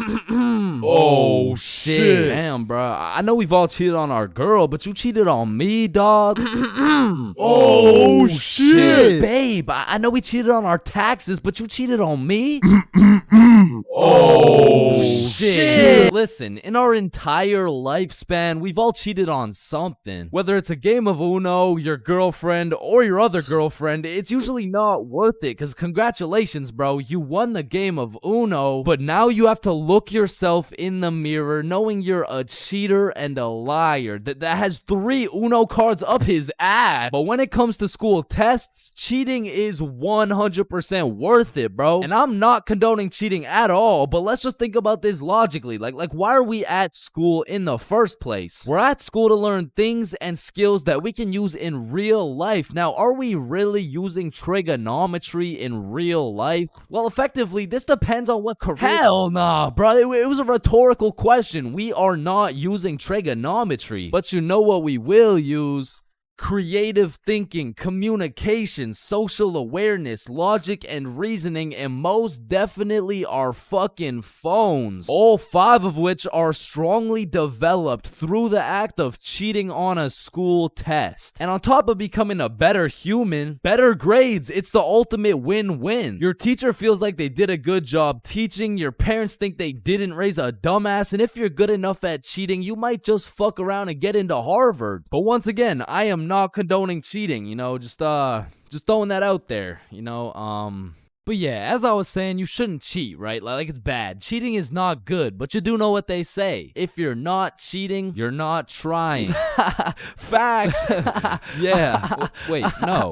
What? So if cheating in school is so valid, why doesn't everyone do it? And that's because if you get caught, let me tell you, bro. This story takes place in grade 9 when me, Bob, and Billy were some straight freshmen, bro. And coming into high school, you get your shit absolutely clapped by double the workload. But lucky for me, Bob and Billy were both in my math class, which meant we had triple the studying power. But we also had triple the fucking around power, and we used that shit to its maximum capacity, bro. But you know what they say, the more you fuck around, the more you find out. And when we got our first test back, shit, we found out. We found out we're a bunch of dumbasses who were about to fail grade 9 math, and we couldn't let that shit happen. So for the next test, we studied extremely hard. Off George's math test during the test. I mean, we were cheating with maximum efficiency. Like, we had a whole assembly line where Bob would look at George's test, throw up the number, and Billy would pass it along. And all of a sudden, our grades are making the meanest comeback Mr. Matheson had ever seen. I mean, life was great. We went to school, cheated, played some Fortnite, succeeded, browsing history, deleted, and then repeated. I mean, we were just living life with no worries until the polynomials test. I walked into this test thinking, I know what a polygon is, I should be chilling. And when the teacher handed out the test, I was bewildered to see all these fucking letters on my test. Like, is this math class or English, bruh? Yeah, I think I got the wrong sheet. Huh? No, that's the right test. Well, what's the deal with this? I mean, that's just polynomials. Dog, I can name every single polygon, but who the fuck wrote Elon Musk's son name on my goddamn math question? Yeah, Chains. That's what we call a variable. It's called a variable. Yeah, I know. I know that, and I knew it before you said it too, cause we learned about it in class. Yeah, right.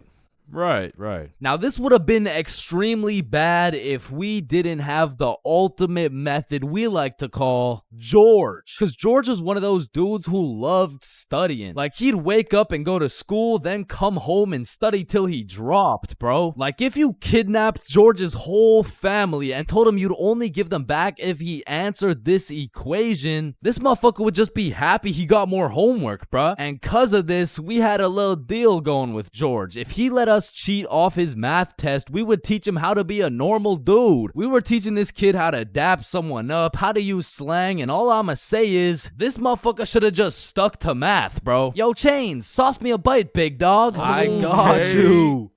Shit, Chains, you just busted in my throat, gang. Hey, yo. George, what you just said right there sounded gay as hell. Type shit. No. So as I was saying, I'm looking at this math test with more letters than numbers, and it would have been raps for me if it wasn't for the George method. So I'm looking at Billy, Billy's looking at Bob, and Bob's looking at George's test, and we're absolutely flying through this polynomials test. And about halfway through, I look up to get the next answer, and I get jump scared by Mr. Matheson mean mugging my shit. And you can see it in his eyes. He knew exactly what was going down, and he took me, Billy, Billy and Bob's tests and took us to the hallway. What do you guys think you're doing? Polygamy. I'm pretty sure it's like Why did I see you three throwing up your fingers during our test? Well, you see, Mr. Matheson, we're gang affiliated. No, bro, what the fuck? Alright, you three, cut this shit. I caught you cheating. All three of you are getting zeros on this test, and I don't want to see it happen again, or I'm contacting your parents. All right, it won't happen again. You're right. We're not in a gang, by the way. Yeah, I know, buddy. Well, shit. Yo, what happened to you, Jits? Are you chilling? Bro, Mr. Matheson caught us lacking real bad. Yeah, he gave us all zeros on the test. Holy shit, it sounds like Mr. Matheson just absolutely railed you guys. No cap. Now. And all three of us proceeded to absolutely shit the bed on all of our next tests. And it was at the point where our grades were on life support and our math final was coming up. So if we didn't get our shit together for this final, our parents were about to put us on life support with that leather belt. So we put our cheating ways in the past and locked in, bro. We were focused in class, and after we went to Bob's crib and kept studying there. And then it clicked. We all finally understood polynomials. And so the next day we walked into class confidently, knowing we were equipped with hours of studying. We lock in, sit down, and then the teacher gives us our test. And as soon as we lay our eyes on that very first question of the test, we were fucked. Now, don't get me wrong, we could do polynomials all day long, but we forgot this was a final. Meaning we forgot to study numeracy, exponent laws, rational numbers, linear relations, inequalities, geometry, probability, and statistics, and in other words, we didn't know shit. And before I can even make eye contact with the boys to tell them I'm fucked, these motherfuckers already hopping back on the George method. And listen, bro, as you can tell, I'm no mathematician, and I did not study probability or statistics, but from what I'm seeing at this very moment, I have two options. I can do the test legitimately and have a 99% chance of failing grade 9 math and getting my shit whooped while simultaneously having my entire family realize they raised a dumbass who won't go anywhere in life and is destined to draw stickman for all of eternity, or I could cheat. So we're out here hitting the George method, and I'm being extra careful because if we get caught lacking twice, it's complete and utter wraps for us, bro. So we're grinding out the method, then the teacher looks up, boom, we're locked in on our own tests. He puts his head down, back to the method. And there was a few times in there I thought we were cooked, but we just kept it pushing. But still, we were low-key running out of time, and I had a whole page to complete. And God bless this random ass dude's soul, because he raises his hand to ask a question, and as soon as the teacher turns his back on us, it's crunch time, bro. It's like double XP right now. Bob was out here throwing up these numbers so goddamn fast, I thought he turned Crip for a second. And then the bell went off, and we were all done, bro. We hand in our test, and then it was time to wait. A few classes go by, and then the teacher hands out our math finals alongside our report cards. And nervous as hell, we all check our report cards, and we all passed, bro. So we all go home happy as hell to show our parents our report cards and the fact that we passed. Chains, you got a 54 in math? Yup, Mom, I sure did. You raised one hell of a smarty pen. Oh, fuck. But at the end of the day, even if we all got our shit whooped, maybe the real treasure is the friends we made along the way. Yo, homies, I'm bricked up right now. Oh, no. Fuck.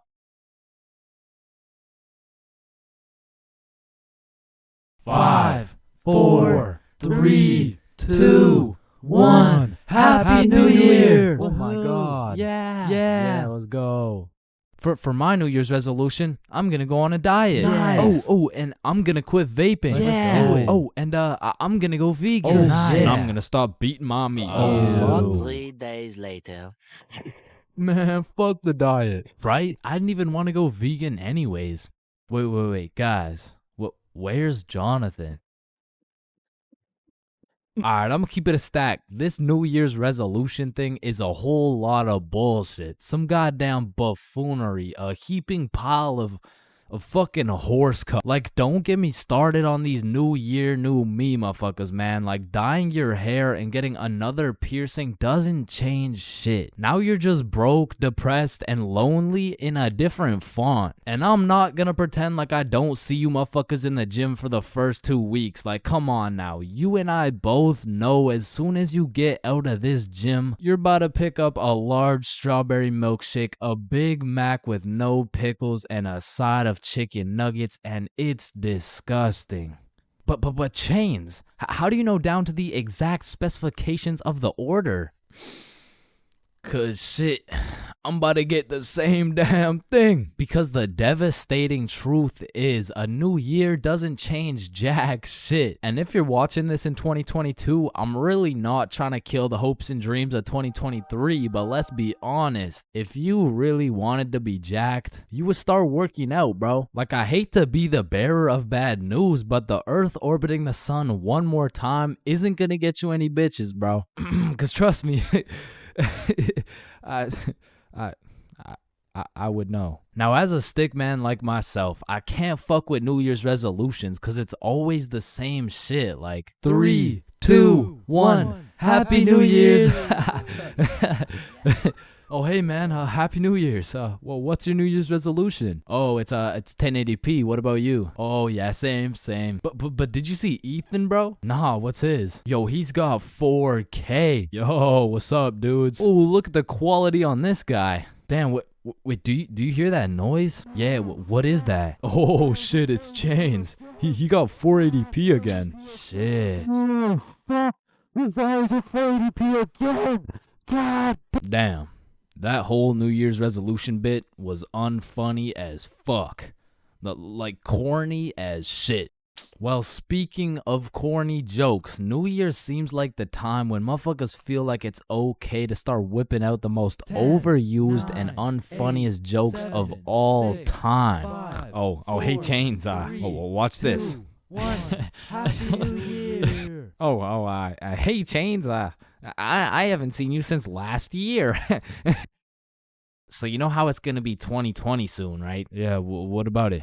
Well, I got 2020 vision. Now, I know it sounds like I'm on some bahumbug shit, but New Year's does have a lot of great things about it. Like the parties, the fireworks, the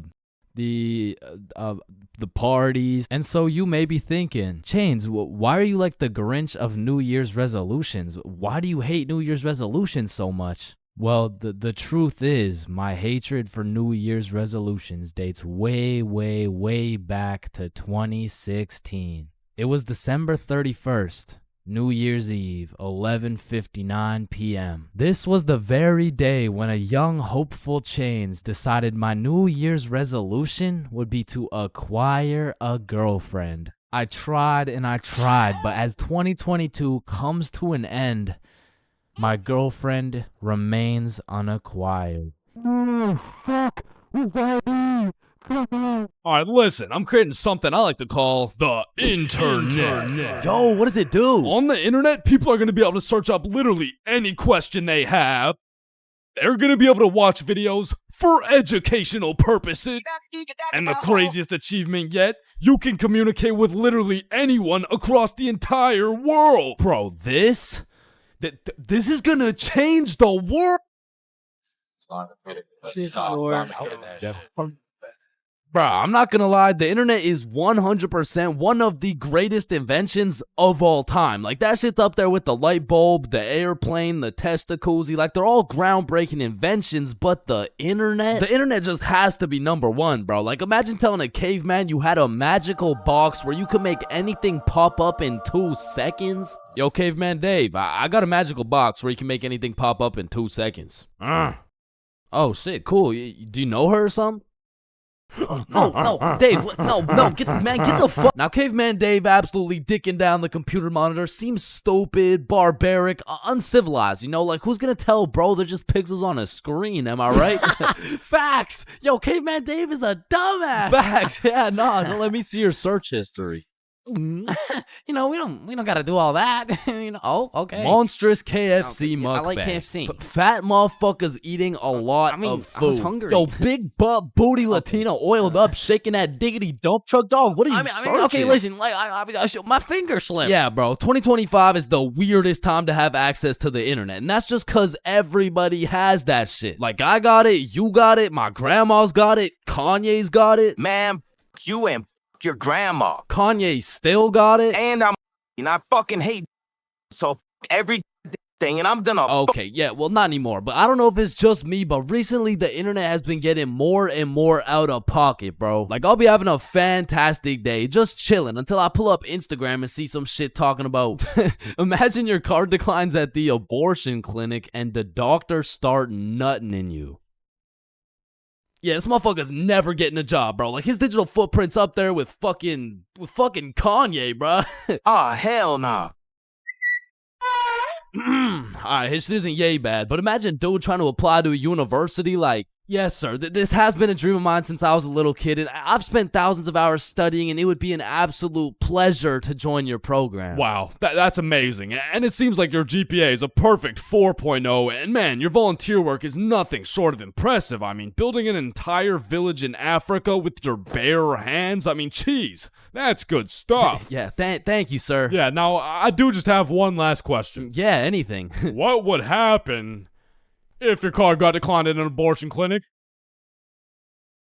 Oh, holy shit, is that Girthy Dishwasher 97? Yep, yeah, that's me, bro. Yo, most relatable content on Instagram, I swear. Yo, actually, I really never get the credit that Yeah, just put the fries in the bag. Oh, okay. And speaking of getting a job, you ever seen a kid under 7 years old post literally anything on Instagram? Yo, the comment section has a field day, bro. Like, the video will be of a kid who's just barely on the brink of gaining consciousness, and the comments are talking about, get a job, little motherfucker. Somebody get bro some fentanyl. I'm gonna touch you in places you ain't even know existed, little motherfucker. like, bro, stop touching these 6-year-old kids and touch some grass, dickhead. Yeah, but I'm not gonna lie, as a motherfucker who draws stickman for 16 hours a day, I really gotta start taking some of my own advice, bro. Wait, what's your advice? Oh, I mean, stop touching these 6-year-old kids. You touch 6-year-old kids? I'm talking about Gergie Force. Chains, you know the drill. God damn. Bro. Even these motherfuckers have the internet, bro. Like, what could you even possibly be posting? Oh, shit. Yeah, nah. We gotta start banning motherfuckers from the internet, bro. And I think we should all do a poll for the first person to go. You know, like, take your time. And, oh, shit. Okay, never mind. Votes are in. Looks like we're banning Jack Doherty. Why in the fuckity shit did you just ban Jack Doherty? You know what? Ban his the last two, bro. Actually, ban every single kid on the internet. Like, put down the Instagram reels, go outside and eat rocks like a normal kid before Gergie Foreskin 445 fucks around and finds your IP address, bro. Because there's a lot of weird motherfuckers online, especially considering the impending gooner epidemic of 2025. Now, if you're unaware of this widespread epidemic, well, fucking good for you, but there's been a recent spike in the amount of gooners seen online. Like the type of motherfucker who'll be scrolling and see a video of a Cheeto that's kind of built somewhat like a Kardashian, and next thing you know, bro's got a DIY screen protector, bro. And I swear these gooners have no clue it's a problem either. Like, they probably show up to the doctor's office for a quick little checkup, and the doctor has to break the news to him like, yeah, Mr. Gooningson? Yeah, I'm sorry, but you gotta stop masturbating. No, wait, what? No, wait, why? Because I'm trying to examine you, dumbass. Oh, shit. Like, it's honestly mind-blowing how having access to the internet with all its power and infinite knowledge just makes us more stupid, bro. Like, at any given moment, we have the resources to learn quantum physics or learn how we can watch Skibbity Toilet. What? No. Why the fuck would we watch Skibbity Toilet? Shit, man, this stuff's good. Just take a watch. No, I'm not watching that shit. Just real quick. Yo, why are you recording me, bro? We're filming a YouTube video, dumbass. Oh shit, yeah, you're right. So I was saying there's a lot of people nowadays addicted to the internet and shit, like that guy over there. Where? Bro, What? Oh shit, yeah, what I was saying was, back in the day, the internet was just for shit like cute cat videos and cool math games and shit, but nowadays, the internet has everything your brain craves. Like, it's got food for you, it's got friends for you, it's funny, it's educational, bro, it has Cheetos built like Kardashians, bro. And as if the internet having everything we ever needed wasn't enough, these motherfuckers invented AI, bruh. Now, maybe it's just me, but this AI shit is getting a little too good, bro. I mean, when ChatGPT first came out, I was using that bad boy for all kinds of shit. Whenever I couldn't do my homework, ChatGPT. When I forgot a recipe, ChatGPT. When I couldn't get a girlfriend, cry myself to sleep.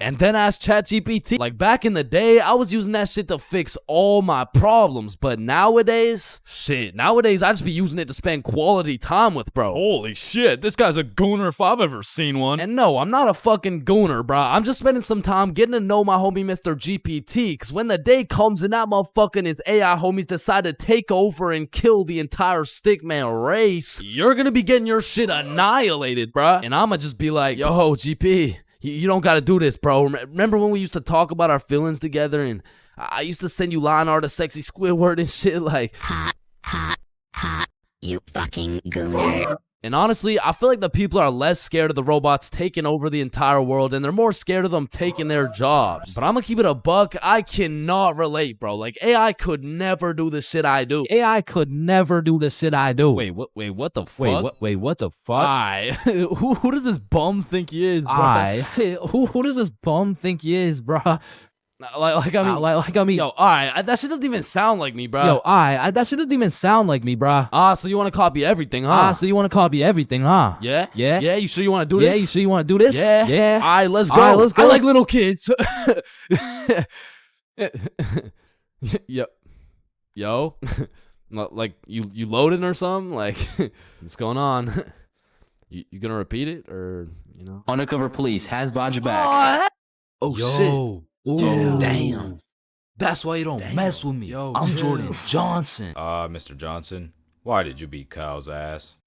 Mr. Principal, I never touched Kyle. In fact, I've never seen this kid my entire life. How do you presume he received a concussion, 2 broken ribs, a black eye, a broken nose, and a dislocated shoulder? I mean, he must have fallen down the stairs or something. Okay, Mr. Johnson, how do you explain this? That's why you don't mess with me. I'm Jordan Johnson. But I mean, you got the wrong Jordan Johnson. Then, what happened to your knuckles there? Shit, these ain't even my knuckles. Listen, I am not one to condone violence, but I'm not gonna lie. School fights are a major part of the high school experience. I mean, there's something about a good old school brawl that just boosts students' morale. Like, there is nothing that gets you through the rest of the day like some kid getting his ass beat in front of the entire school. And truthfully, it's just a community building experience because it gives everyone something to talk about. Yo, did you see the fight? Yeah, bro, Kyle got his shit rocked. Wait, are you guys talking about the fight? Yeah, bro. Man, Kyle got fucked up, dude. Overall, in school fights, everyone wins. Like, the fighter gets some respect and the crowd gets some entertainment. It's a win-win. What about me? But tell me why when a fight breaks out, the entire school will be recording, but not one person can get a good video. It's like when a fight breaks out, every motherfucker recording starts having severe hand spasms. I mean, as the person recording the fight, you literally have one job: to record the fight. Damn, I just missed it. What happened? Oh, well, lucky for you, I recorded the entire thing from start to finish on my brand new Samsung. Check it out.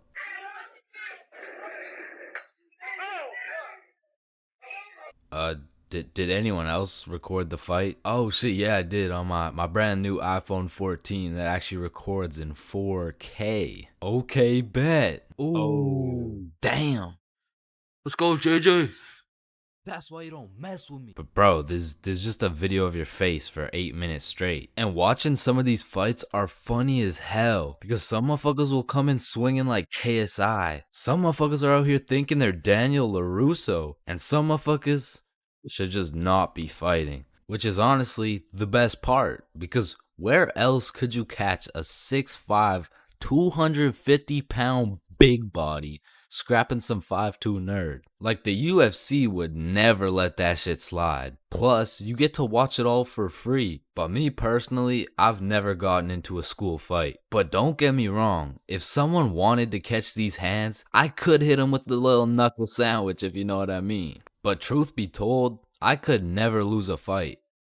Not because I know how to fight, but because for Bob, shit was on sight. And trust me, you don't fuck with Bob. Bob's got a better record than Floyd Mayweather. And I even heard one time he got into a little altercation with Mike Tyson.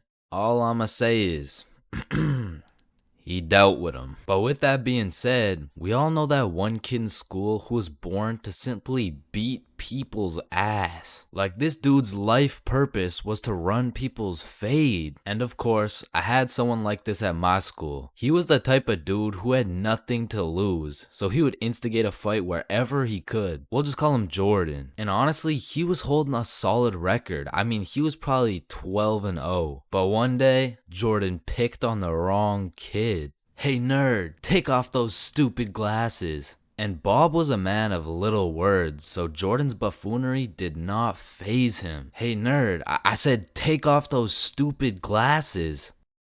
Hey, stop ignoring me.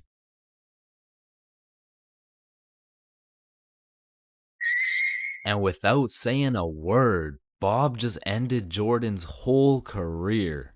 And ever since that day, nobody messed with Bob.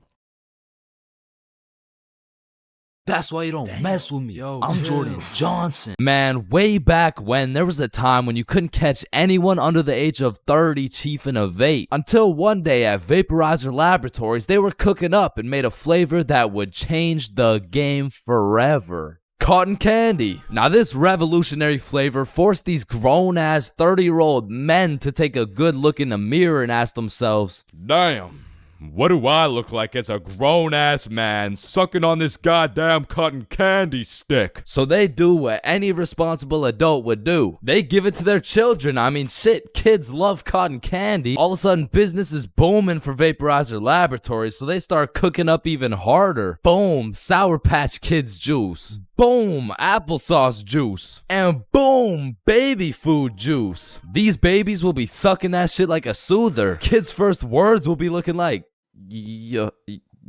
Oh my god, honey, Jackson's gonna say his first words. Yeah. Oh, let's hear it. Yo. Yo, Pops. Well, let me bum my head off that 50 Nick Guava Ice, G. Yo, just wait till they drop that breast milk flavor, bro. Shit, these newborn babies won't even know what hit them. They'll be returning customers for life, which will probably be like 12 years max. Now, the reason I say all this is to let you know that vaping not only intruded my high school years, but also my years in middle school. I was first introduced to these bad boys at the ripe age of 13. And with a little bit of that good old peer pressure, I folded, bro. Like, what was I supposed to do, bro? Like not take the hit? No, I probably should not have taken the hit. But from that point on, I started doing a little dabbling, you know. I mean, as a 13-year-old, there's only one answer to someone asking, yo, dude, you want to try a hit of this blueberry guacamole milkshake ice flavor, dude? And that answer is abso-fucking-lutely, dude. And I was never a fiend or anything, but I will say, I popped a few ghosts and blown a few O's back in my day, but it had never gotten to the point of me owning a vape. Until one day. This story takes place way back in grade 7. Me and the boys were posted in science class dissecting cow balls or some shit when Mr. Principal burst through the door like, is Tessa here? Yeah, she's right there. And I look at Tessa and she just tosses her vape over to her homie Kate. And I seen that shit clear as day, but Mr. Principal's old ass must have forgot to wear his contacts or something, cause he runs a quick pat down on Tessa looking for said vape, but sure enough, he doesn't find it. Miss Rhodes told me you were vaping in her class. Is this true? Psst, no, I would never. Okay. And then the bell rang and everybody knew what that meant. It was nut break. Now, I don't know who the fuck decided to name our recess nut break, but I will say most of the students understood that that shit was short for nutrition break. However, some kids took it a little too literally. Weird ass school, man. But this specific nut break, you best believe me and the boys weren't busting nuts or eating nutritional foods because Billy had something else on his mind. Yo, who's got you smiling like that? Who, me? Nah. It's nobody. Yo, wait, you got a crush on Tessa? What? Tessa? Me? Yeah. Yeah, I got a crush on. Yeah. Oh shit, go talk to her, bro. Talk to her. No. Bro, it's simple. She's new to the school. She's probably looking for some friends. So just walk over, introduce yourself. You're right. I'm just gonna do it. Yes, sir. Hey, did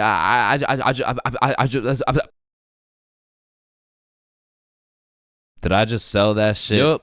You did. Then the bell rings and we all go to PE class. Now in my middle school, your class was your class. You just have the same students and the same underqualified teacher teaching everything. Like, Lord knows Mr. Donaldson shouldn't be teaching PE, but shit, here we are. And so while we're playing dodgeball, I'm trying to coach Billy on how to confess his love for Tessa, but I'm gonna keep it a buck. I was speaking straight out of my ass, bro. I don't know the first thing about confessing love. Listen, bro, I'm the expert when it comes to confessing love. All you gotta do is walk up with confidence, introduce yourself, and then ask her to be your girlfriend, bro. Okay, simple. Let's practice.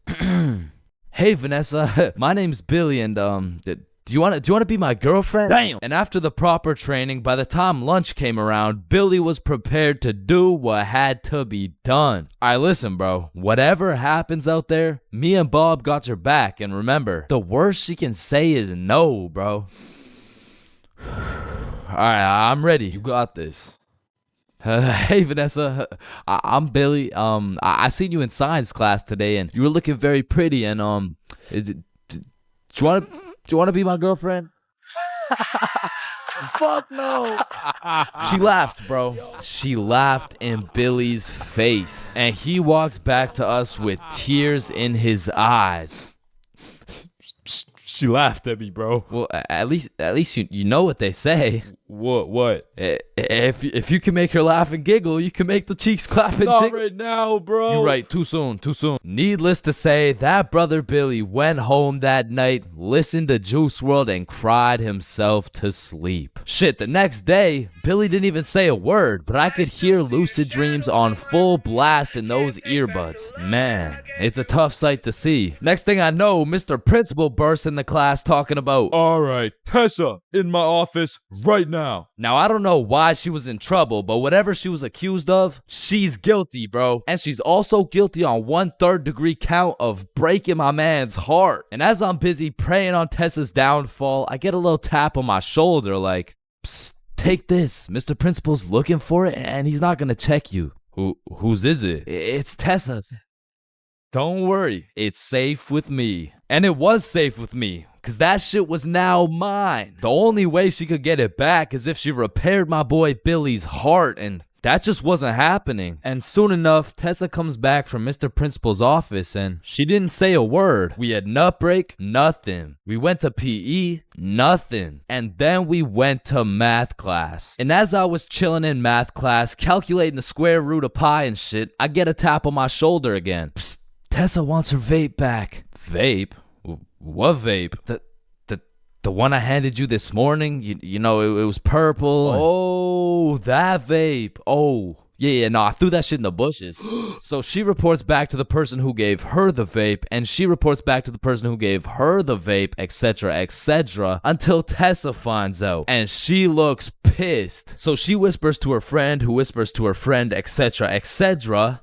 What bush did you throw it in? Oh, the one out back. And to put it in perspective, the bush out back was fucking massive. It was this huge conglomerate of straight prickle bushes, and so pretty much her vape was gone, bro. And I went to sleep that night with a smile on my face, knowing I not only saved Tessa's lungs, but also Billy's heart. The next day I went to class, sat down with the boys as always, but something was different. Tessa and her homies were nowhere to be seen. I shrugged it off and continued to make some groundbreaking freaking studies and science class until I hear Billy like, bro, no fucking way. So I turn around to not only see Tessa and her friends waist high in prickle bushes looking for this vape, but I also see Mr. Principal forcing them to do it. Now this was truly a beautiful sight to see revenge play out this perfectly. Like Billy was sitting at the window the entire class watching him do a whole search party for this vape that was posted in my pocket. And just when I thought Billy couldn't get happier, the next day Tessa and her friends had to present a PowerPoint to the entire school on why vaping is bad. Vaping is bad because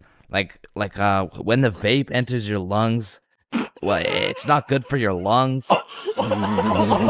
Man, karma is real, because not only did Tessa understand how it felt to be laughed at, but the next day my friend came up to me like, can I use that vape for the day? And I wasn't using that shit, so I said, yeah, sure. And at the end of the day, you'll never guess what she told me, bro. Yo, you still got the vape? No, I threw it in the bush out back.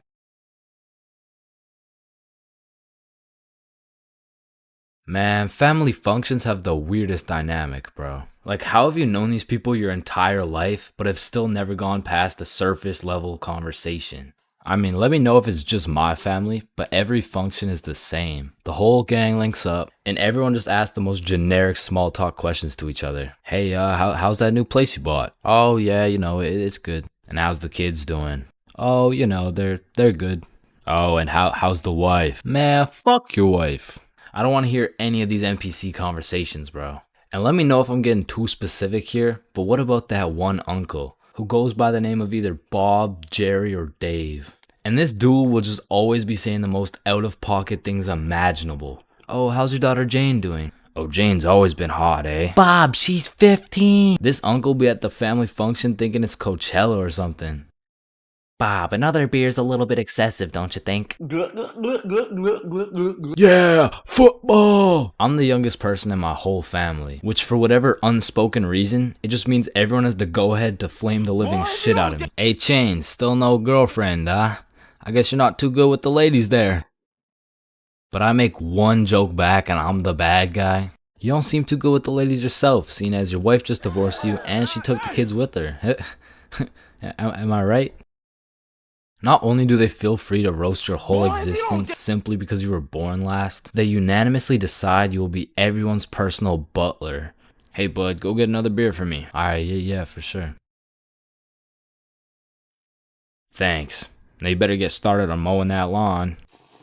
Grass isn't gonna cut itself, am I right? Oh my god, bro. And coming into these family functions, you would think your mom is your closest ally. But as soon as she gets the chance, she will expose your biggest secret for a little bit of parent clout. You guys will never guess what I found under Chain's bed yesterday. Oh my god, what is it? Yeah, tell us. What? No way. Sometimes when my family tries to make small talk with me, they just miss the boat completely. So, buddy, how's those swimming lessons going for you? The swimming lessons I took when I was 5? Yeah, right, those ones.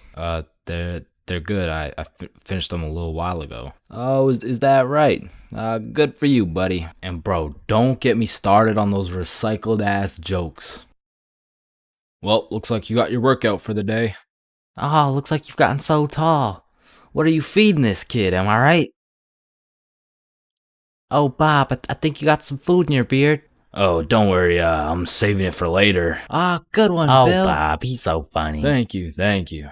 I guess everyone at the function must have Alzheimer's or something, because these jokes will have them cracking up like they haven't heard the same joke the past 15 functions. But cousins, man. Cousins are the saving grace of family functions. Without cousins, you would have no choice but to participate in the tomfoolery of small talk. I'd be walking in the function just praying to see that one cousin. And bro, I have a family function survival tip for you. You always have to stay within arm's reach of either your siblings or your cousins. Because whenever some bullshit goes down, you just give each other the look and flee the scene. And because when you get caught lacking on your own at the function, you get jumped. Metaphorically speaking, of course. Okay. Okay. Oh yeah. Oh yeah, baby, let's go. Let's go. Yeah, let's go. Now, I don't know why, but there's just some things we all did as kids. And it's not like any of these things actually make sense, but we just did them. Like, did you even have a childhood if you never dug a hole to China? Timmy, we're almost there. Yay, just 2 more minutes. I mean, kids are just some dumbasses, bro. Like, who's gonna tell little Timmy he's not digging through the Earth's core with this little rinky-dink ass shovel? But to be completely honest, out of all these dumbasses, I was probably the stupidest kid known to man. Like, I remember when I was 5 and I was taking my annual shower, you know, and all of a sudden I had realized I was a fucking superhero. It was just the way the water was flowing out of my fingertips. It was like nothing I'd ever seen before. And I was fucking hyped. I mean, from this point on, my new name was Waterboy. Wow. I was pretty fucking stupid, but not everything I did as a kid was completely impractical. For example, I know you used to run up the stairs on all 4s, bro. Like, this was just the most efficient way to get from point A to point B. I used to feel like a fucking cheetah going up those stairs. In fact, going up the stairs in this manner was so efficient, I asked myself, well, why don't people go down the stairs like this? And shit, I figured out why. Or bro, on a hot summer day, I would wait for my mom to whip out the fan, and as soon as she turned that bitch on, me and my brother would turn into the Migos. We were dropping hit after hit, like we were spending so much time talking into this fan, our mom was a little concerned. Raindrop, drip, drop top, smoking no cookie in a hot box, cookie, fucking on your bitch, yeah, cooking up dope in a crock pot. Hey guys, you've been there for 6 hours. I think it's time to... Ma, let them cook. Bad and bougie. Cooking up dope with the Uzi. Hey! And speaking of cooking, when Mama Chains would whip up some good old craft dinner, I had no choice but to put a piece of KD on each prong of the fork. Like, that shit just simply tasted better, bro. Or whenever I was walking on a sidewalk, I would strategically plan out each footstep to make sure I was not stepping on a crack. Now, the funny thing about this one is... I still do that shit, and I know some of y'all are gonna think I'm weird for that, but riddle me this. Who's gonna be laughing when your mom's in the ER with a broken back, bitch? Now, I feel like at one point or another in your life, you just had to check if the fridge light stayed on when you close it. It's really just a part of growing up. Like, one day you'll go grab some milk for your Honey Nut Cheerios, and you'll be like, hey, wait a minute. Or what about when you were bored in the car and you start doing parkour with your fingers to the window? I used to hit some crazy combos and then I would go to finish it off with a backflip. Or have you ever fucked around in the living room and you broke a vase or some shit? Whoops. You know, you get a timeout or you receive a little whooping. Now, coming out fresh off that whooping, this shit could only go one of 2 ways. Either you bawl your eyes out and play with this fucking thing for hours, or you would plan to run away, bro. That was it. That was your only options. And I had a few of those moments where I was ready to dip. I would pack an apple and my trusty Minecraft sword for the trials and tribulations to come. And then I would look my sweet mother in the eyes and realize... shit, she's making mac and cheese tonight. I can't leave yet. And you have simply not lived if you never hit a DS under your pillow at night. Like for me, the Mario grind was 24/7. There was no sleeping. But I'm not gonna lie, I had some close calls trying to pull that shit off. Good night, Chains. Sweet dreams. Good night, Ma. Love you. Love you too.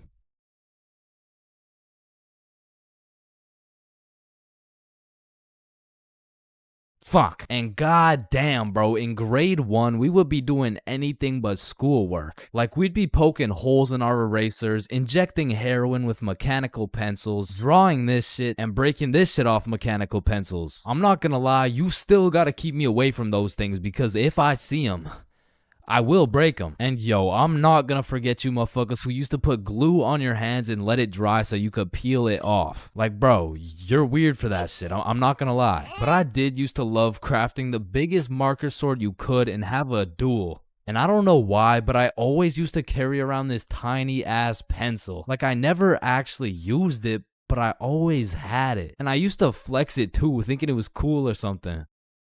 Yo, shorty. Take a look at my pencil. Oh my god, why is it so tiny? Tiny? It's not that small. And bro, tell me as a kid that you never had the random urge to just do this shit. and you just stay there. I don't know why. And I'm not gonna lie, I have to contribute my entire professional stickman career to drawing on the windows as a kid. Like Mini Chains was whipping up some masterpieces. They were on some Picasso level shit, which is exactly why you see this high quality stickman content.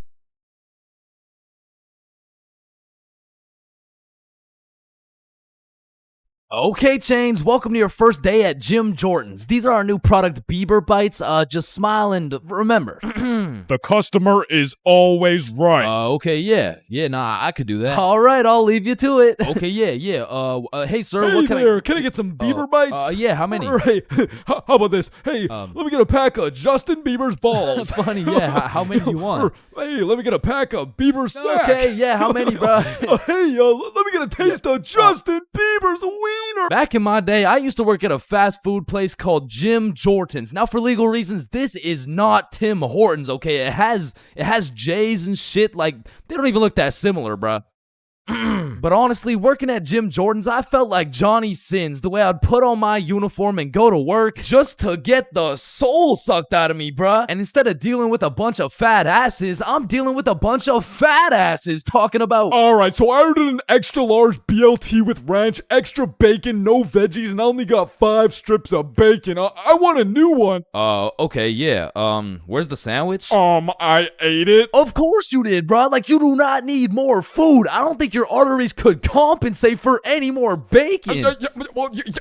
No, my doctor said I'm in shape. I mean, yeah, bro, you're in the shape of a circle. I mean, I don't even know how you made it through the door. Oh, shit, damn. Now, believe it or not, I was a Jim Jordan's Hall of Fame employee. Shit, I was the best in that whole goddamn establishment, bruh. And no, it's not because I was the sexiest, hardest working, strongest, most intelligent dude they'd ever seen. It's because everyone else was ass, bruh. On the drive-thru, we had the Indian homie Dill Preet, and the only English he knew was the Jim Jordan's menu, bruh. Welcome to Jim Jordan's. What can I get for you? Hey, just give me a moment.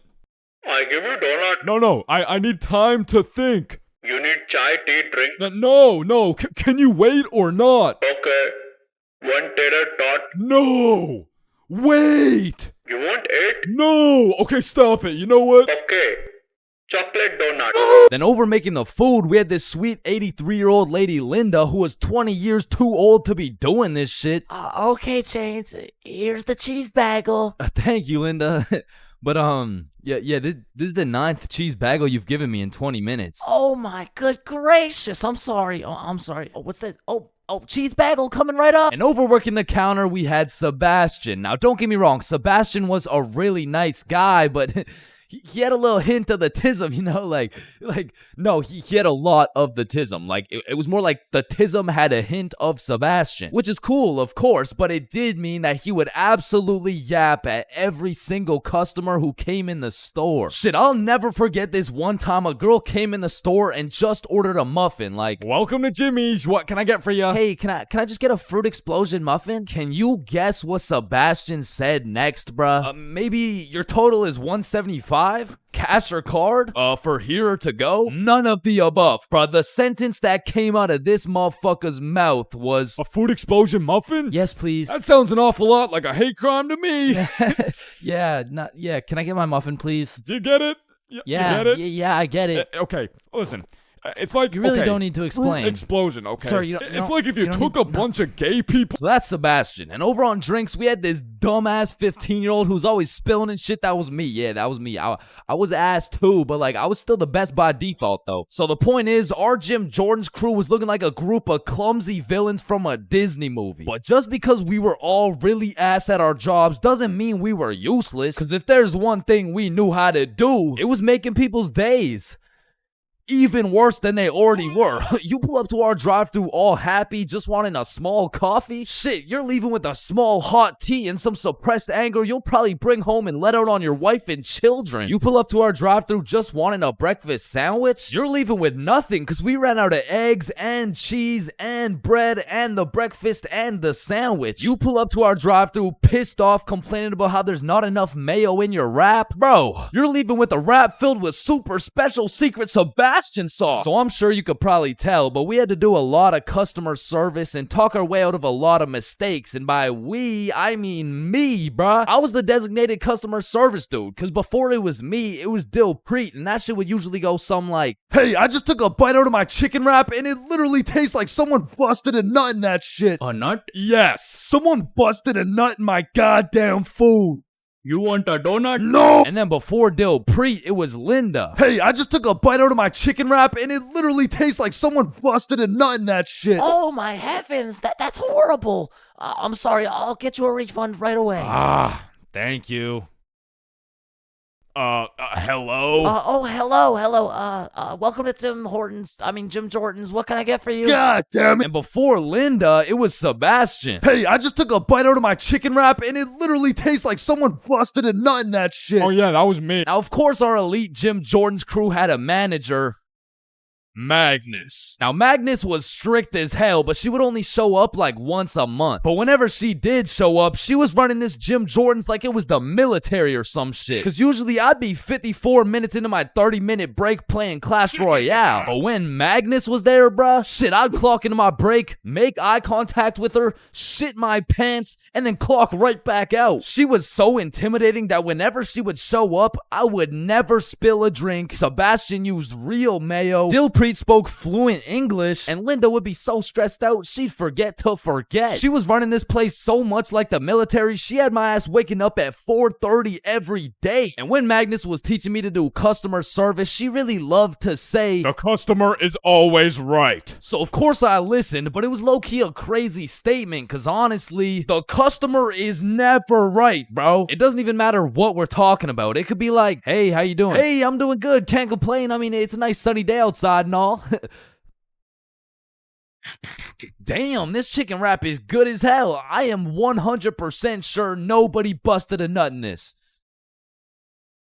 And I don't know about you, but I personally have never complained about my fast food order ever. I usually just get my order, check the bag, realize instead of a Big Mac, they gave me a McChicken with a bite taken out of it, cut my losses, and I keep it pushing. But some of these motherfuckers in the Jim Jordan's drive-thru come in like you just murdered their entire family and then took a shit in their coffee. Oh, shit. Hey, you! There's not enough sugar in my fucking coffee! Oh, okay, yeah, sorry about that. Do you want me to add more sugar in? No, this is unbelievable! Now, I swear these angry customers love to throw around the word unbelievable. But I'm not gonna lie, we forgot to put sugar in your coffee. It's pretty fucking believable, bruh. I mean, look at the staff. We're getting paid minimum wage. The guy who took your order doesn't speak English. The guy who made your order's a 15-year-old running off 2 hours of sleep. And the rest of our staff is playing fucking patty cake. You're lucky we even had enough brain cells to get you the coffee. And I'm gonna be honest, it was a blessing that I was broke as shit and really needed that job, because if I didn't, I would have crashed out for sure. Hey, some dumbass forgot to put cheese in my fucking grilled cheese. Oh, hell no. Yo, Linda, you hear this ungrateful piece of shit? Oh, hell no. You keep running your mouth, I'm about to grill your cheese, bitch. What the fuck is your old ass gonna do? Do not talk shit about Linda. Like that, and I busted in your sandwich last week. Wait, what?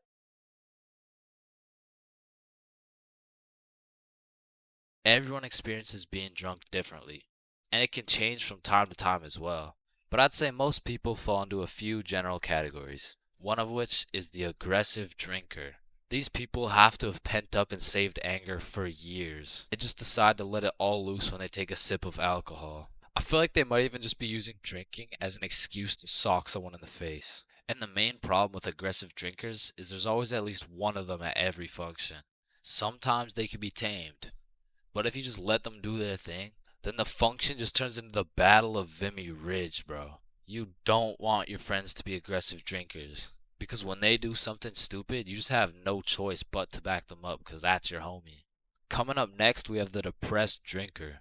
I know lots of people who are usually happy and energetic, but when they start drinking, all of a sudden they think I'm their therapist or something. Like, of course I want to help my boy if he's in his feels, but I'm hammered too, bro. I can't help you get your ex back. Now listen, I'm no scientist, but alcohol is a depressant, which means, it makes you depressed. Bro, pretty much what I'm trying to say is if alcohol makes you sad sometimes, don't worry, it's normal. Next up, we have the flirty drinker. Now, these types of people are a common appearance at parties. They just kind of go stumble over to someone and just start spitting game. One thing I do respect about flirty drinkers is that they're perseverant, bro.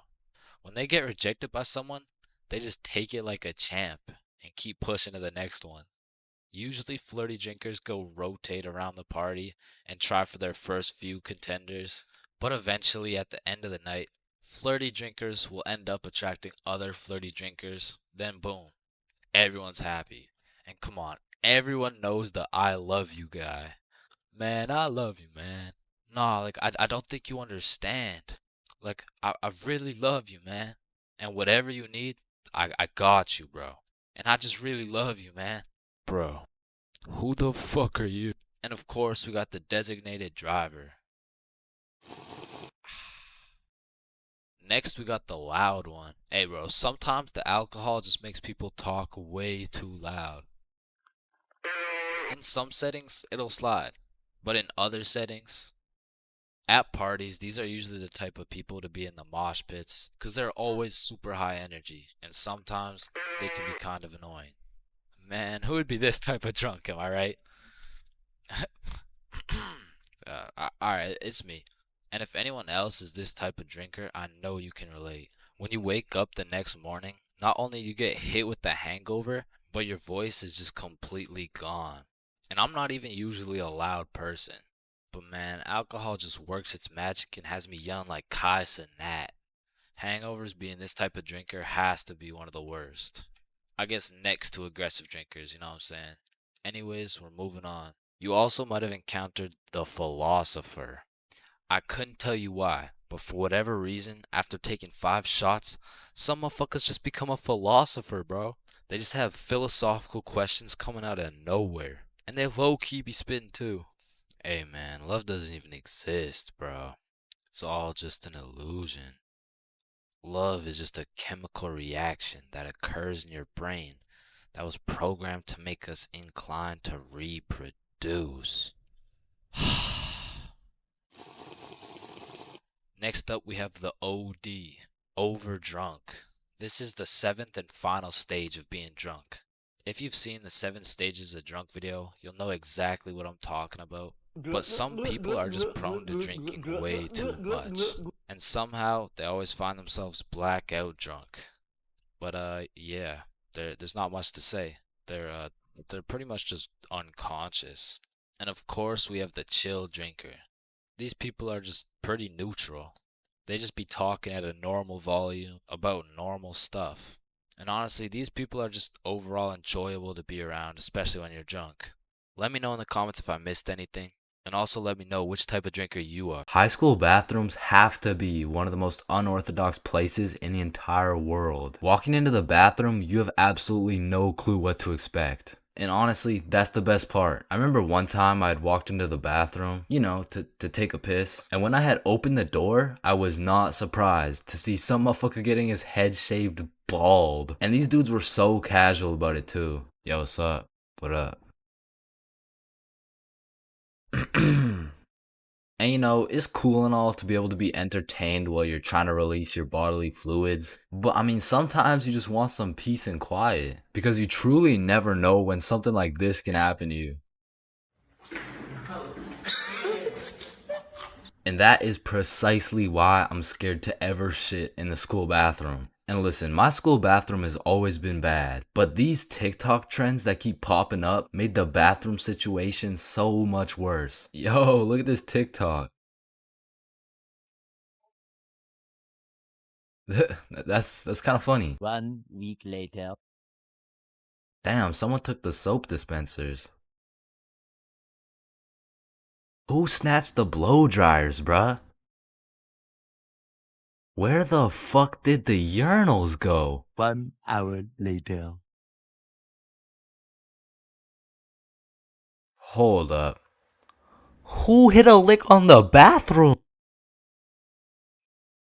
These TikToks had the school announcements like, Guys, I'm begging you, stop with the devious licks. If you see anyone hitting a devious lick in the bathroom, report it to the office immediately. And I'm not gonna lie, this trend was low-key pointless. Like, once you go home, the fuck are you gonna do with a broken blow dryer, bruh?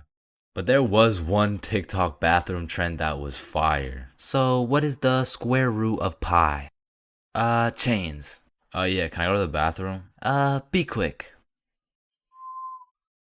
Am I tripping or did I just hear?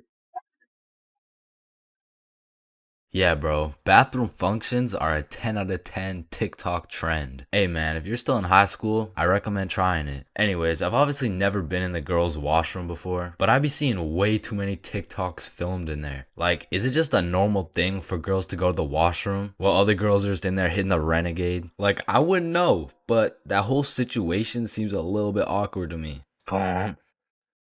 Boom. Wait, renegade, renegade, renegade.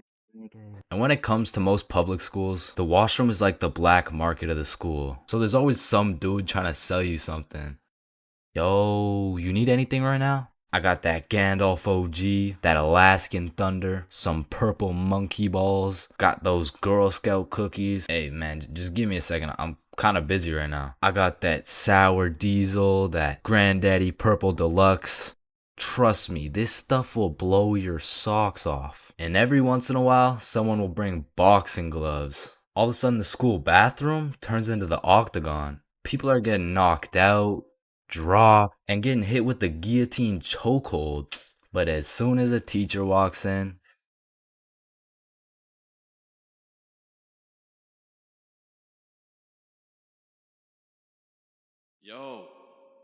Hey, wake up. Bro, wake up. Hey, man. What? Who are you? Dreams, we all have them whether you remember them or not. Now, at one point in our lives, we've all dreamt about the same shit, bro. Like your teeth falling out, or running through your school butt booty naked, or being reincarnated as a chicken laying eggs. But when you really step back and think about what sleeping is, it's mad weird, bro. Like, imagine an alien crash landed on Earth and saw a bunch of motherfuckers sleeping, like... Why is everyone dead? Oh, no. They're not dead. They're just sleeping. Man, what the fuck is sleeping? Yeah, so basically they just play dead for 8 hours and live false realities in their heads and shit. Strange. Yeah, like, you see this guy? He's probably dreaming about sunshine and rainbows. Get down. Oh. Or you see this dude? He's having a nightmare for sure. Oh, and this dude? Yo, this dude's definitely fucking, bro. I'm a caterpillar. Damn, that's crazy. Now, we all know there's only 3 questions in life that have yet to be answered. What's the meaning of life? What's Obama's last name? And why do we dream?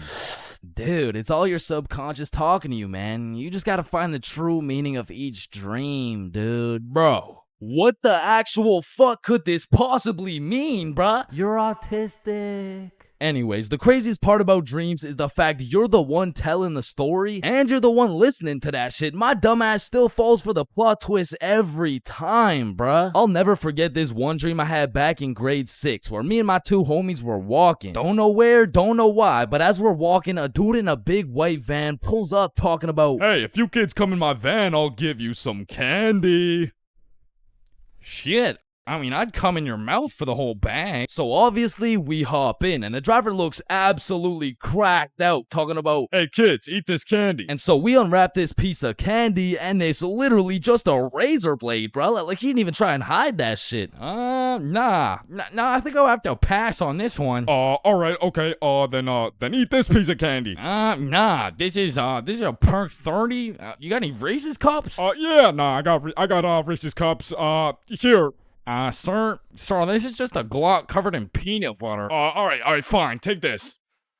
Shit, okay. So we eat this unsuspicious looking candy and instantly start tripping balls, bruh. Like, the van is deforming, we're seeing rainbows and shit, and worst of all, we see this big ass grin on the driver's face. And I don't remember exactly what he said, but he said some crazy shit like, "Get ready, I'm coming for them cheeks." It was more like "Looks like your private square just went public." Okay, no, that wasn't it either.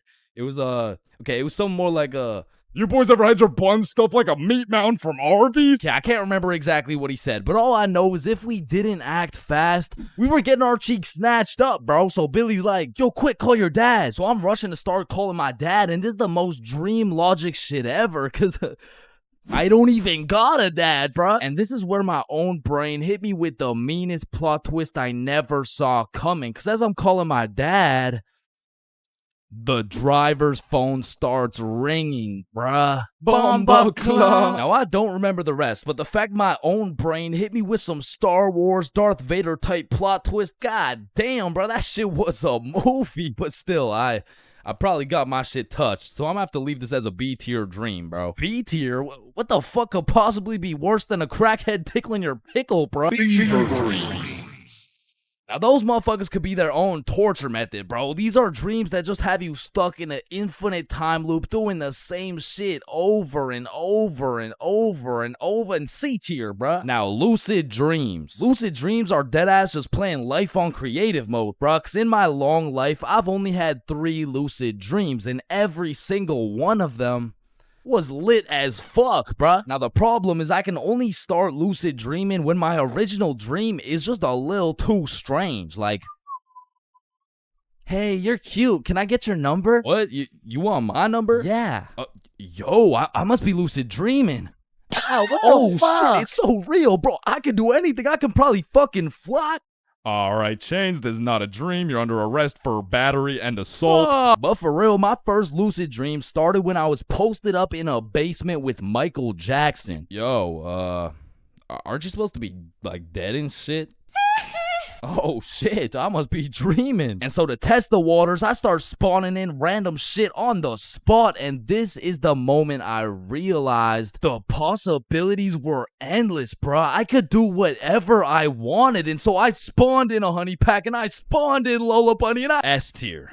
Lucid dreams are S tier, bruh. Wet dreams are too.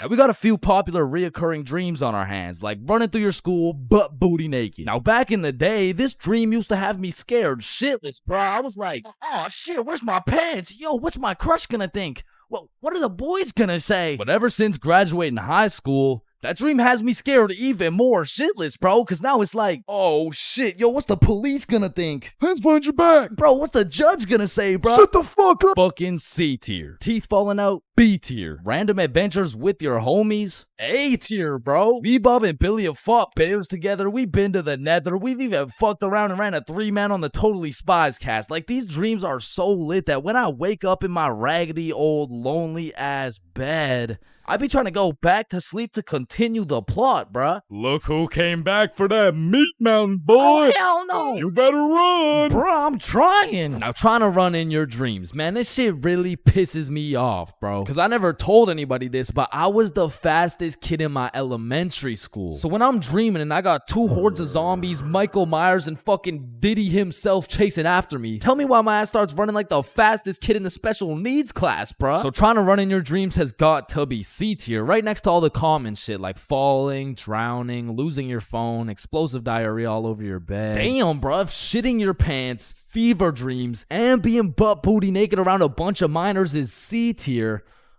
What the hell is D tier, bro? Sleep paralysis.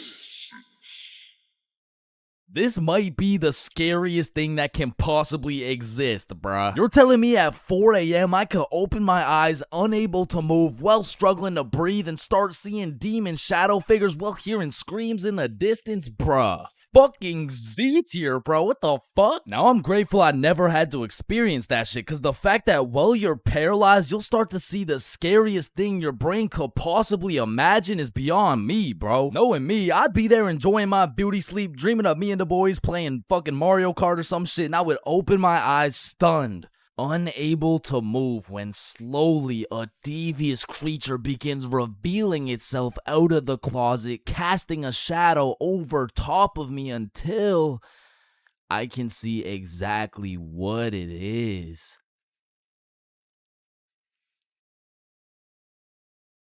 Looks like someone ordered a meat mountain.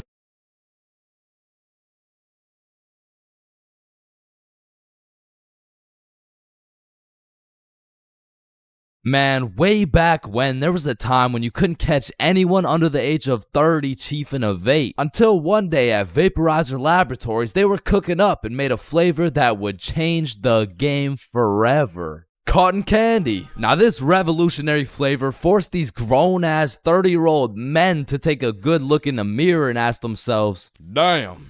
What do I look like as a grown-ass man sucking on this goddamn cotton candy stick? So they do what any responsible adult would do. They give it to their children. I mean, shit, kids love cotton candy. All of a sudden, business is booming for Vaporizer Laboratories, so they start cooking up even harder. Boom, Sour Patch Kids juice. Boom, applesauce juice. And boom, baby food juice. These babies will be sucking that shit like a soother. Kids' first words will be looking like, yo. Oh my god, honey. Jackson's gonna say his first words. Yeah. Oh, let's hear it. Yo. Yo, Pops. Well, let me bum a hit off that 50 Nick Guava Ice, G. Yo, just wait till they drop that breast milk flavor, bro. Shit, these newborn babies won't even know what hit them. They'll be returning customers for life, which will probably be like 12 years max. Now, the reason I say all this is to let you know that vaping not only intruded my high school years, but also my years in middle school. I was first introduced to these bad boys at the ripe age of 13. And with a little bit of that good old peer pressure, I folded, bro. Like, what was I supposed to do, bro? Like not take the hit? No, I probably should not have taken the hit. But from that point on, I started doing a little dabbling, you know. I mean, as a 13-year-old, there's only one answer to someone asking, yo, dude, you want to try a hit of this blueberry guacamole milkshake ice flavor, dude? And that answer is abso-fucking-lutely, dude. And I was never a fiend or anything, but I will say, I popped a few ghosts and blown a few O's back in my day, but it had never gotten to the point of me owning a vape. Until one day. This story takes place way back in grade 7. Me and the boys were posted in science class dissecting cow balls or some shit when Mr. Principal burst through the door like, is Tessa here? Yeah, she's right there. And I look at Tessa and she just tosses her vape over to her homie Kate. And I seen that shit clear as day, but Mr. Principal's old ass must have forgot to wear his contacts or something, cause he runs a quick pat down on Tessa looking for said vape, but sure enough, he doesn't find it. Miss Rhodes told me you were vaping in her class. Is this true? Psst, no, I would never. Okay. And then the bell rang and everybody knew what that meant. It was nut break. Now, I don't know who the fuck decided to name our recess nut break, but I will say most of the students understood that that shit was short for nutrition break. However, some kids took it a little too literally. Weird ass school, man. But this specific nut break, you best believe me and the boys weren't busting nuts or eating nutritional foods because Billy had something else on his mind. Yo, who's got you smiling like that? Who, me? Nah. It's nobody. Yo, wait, you got a crush on Tessa? What? Tessa? Me? Yeah, I got a crush on. Yeah. Oh shit, go talk to her, bro. Talk to her. No. Bro, it's simple. She's new to the school. She's probably looking for some friends. So just walk over and introduce yourself. You're right. I'm just gonna do it. Yes, sir. Hey, did I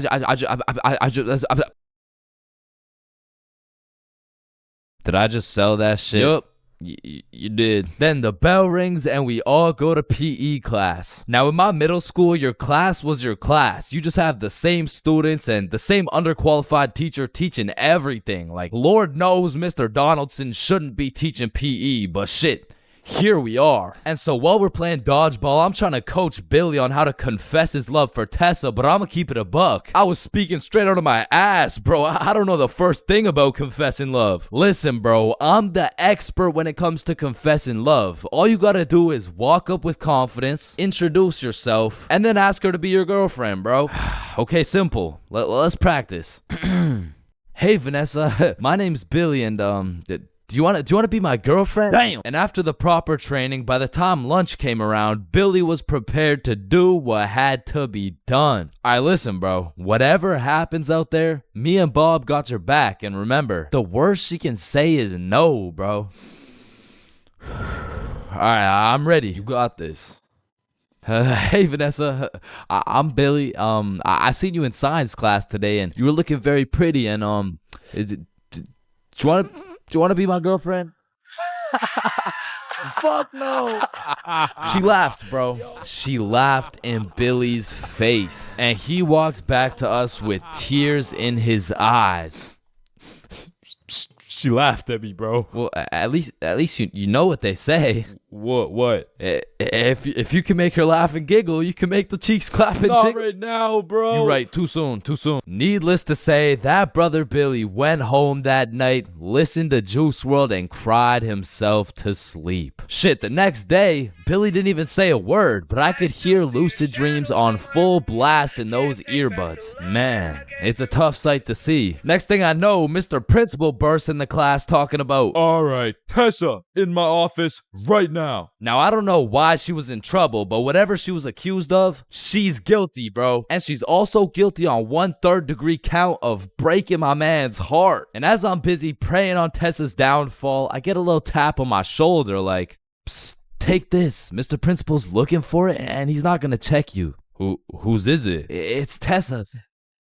Don't worry, it's safe with me. And it was safe with me, cause that shit was now mine. The only way she could get it back is if she repaired my boy Billy's heart, and that just wasn't happening. And soon enough, Tessa comes back from Mr. Principal's office, and she didn't say a word. We had nut break, nothing. We went to PE, nothing. And then we went to math class. And as I was chilling in math class, calculating the square root of pi and shit, I get a tap on my shoulder again. Psst, Tessa wants her vape back. Vape?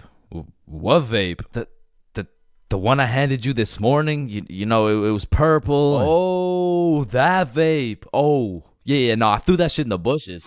So she reports back to the person who gave her the vape, and she reports back to the person who gave her the vape, etc., until Tessa finds out, and she looks pissed. So she whispers to her friend, who whispers to her friend, etc.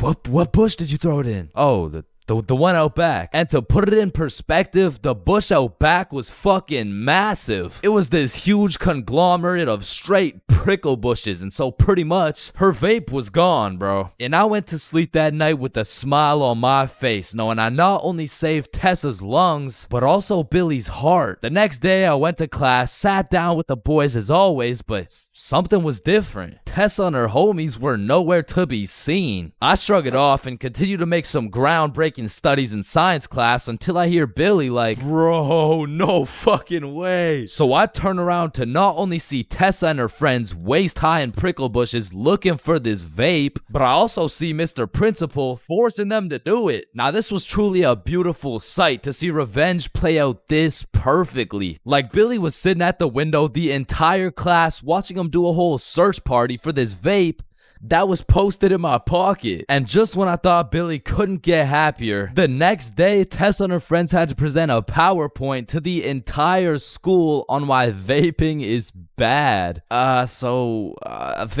is bad because like when the vape enters your lungs, well, it's not good for your lungs. Man, karma is real, because not only did Tessa understand how it felt to be laughed at, but the next day my friend came up to me like, can I use that vape for the day? And I wasn't using that shit, so I said, yeah, sure. And at the end of the day, you'll never guess what she told me, bro. Yo, you still got the vape? No, I threw it in the bush out back.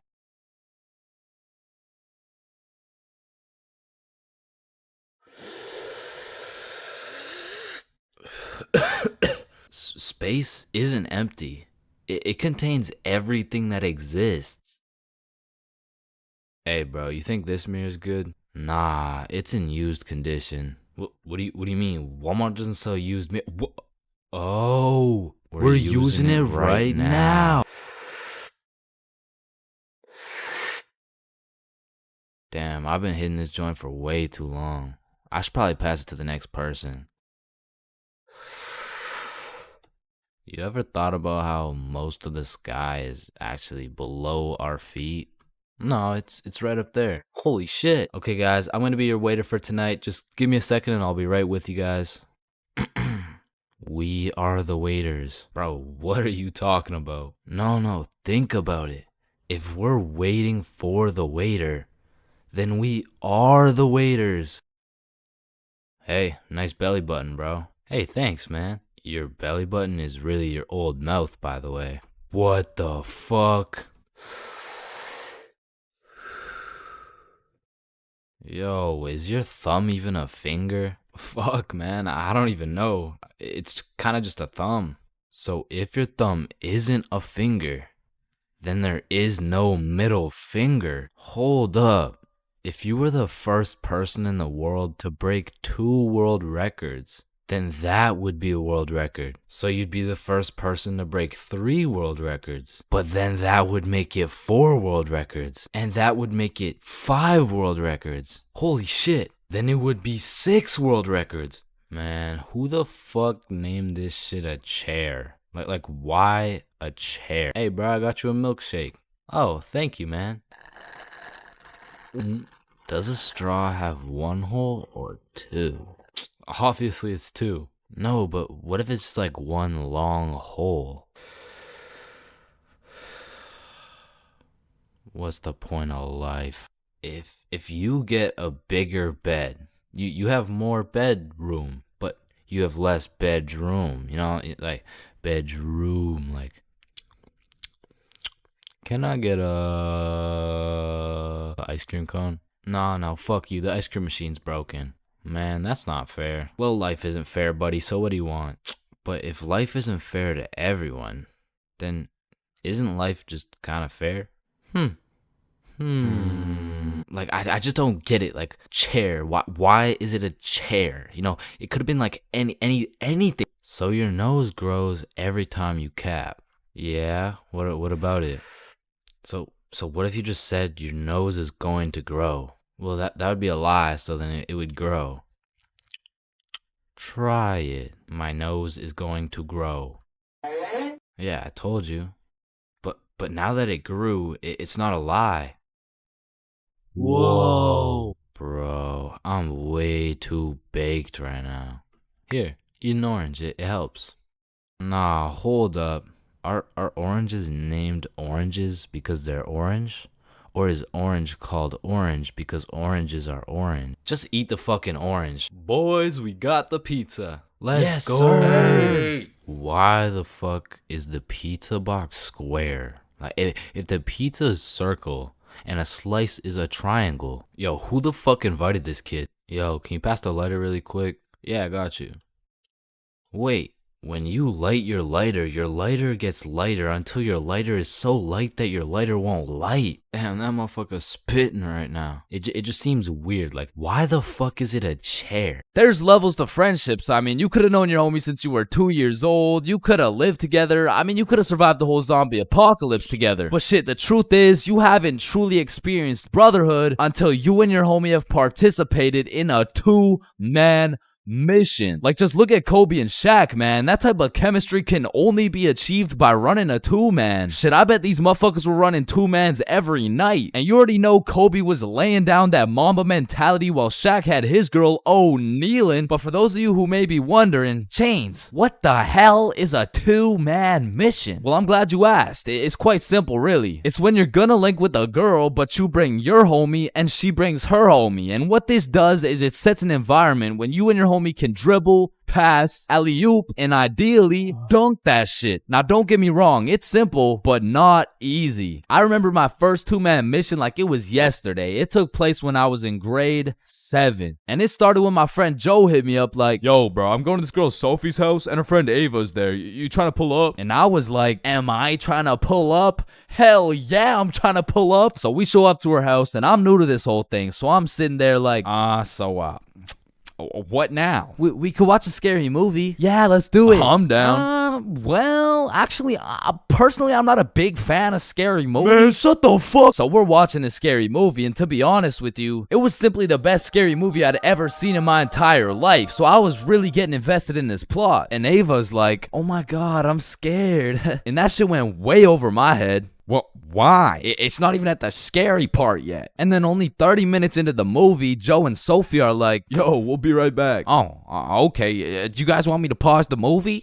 Nah, it's all good, bro. And you see, what Joe just did right there was a calculated move. In basketball terms, he just set an ISO. So now it was 2 1v1s. And the situation was absolutely perfect, but the problem was, I actually liked the fucking movie. And that violates rule number 3 in section 7 of how to pull off a successful 2-man. Never give a fuck about the movie. Because the truth is, the movie length is like the shot clock. If you end up actually watching the entire movie, you failed the mission. But I had no clue, and to be honest, I didn't even know what a 2-man was at the time. So I got some popcorn and I was just watching the movie. But when the climax of the movie was about to come around, I did something that violated every term and agreement of the 2-man mission. I went over to Joe and Sophie like, Hey guys, quick, you're gonna miss the best part. Oh, fuck. And I missed the climax of the movie, but shit, I seen a climax. And needless to say, Joe never invited me to a 2-man mission since. But you know I had to redeem myself, even if it was 3 years later when I was in grade 10. It was a Saturday night, and me and Bob were looking for something to do. And I'm gonna keep it a stack with you, bro. I had no motion. Like, my Snapchat was drier than a Popeye's biscuit, bro. But lucky for me, Bob had a roster. And I'm talking an all-star lineup of girls who just want Bob on their body. And I don't blame him. I mean, shit, I got Bob on my body right now. And you can too at chainsclub.shop. That's right, we got hoodies, shirts, beanies, socks, keychains, stickers, you name it. And starting at the price of $4.20, Bob can be all yours.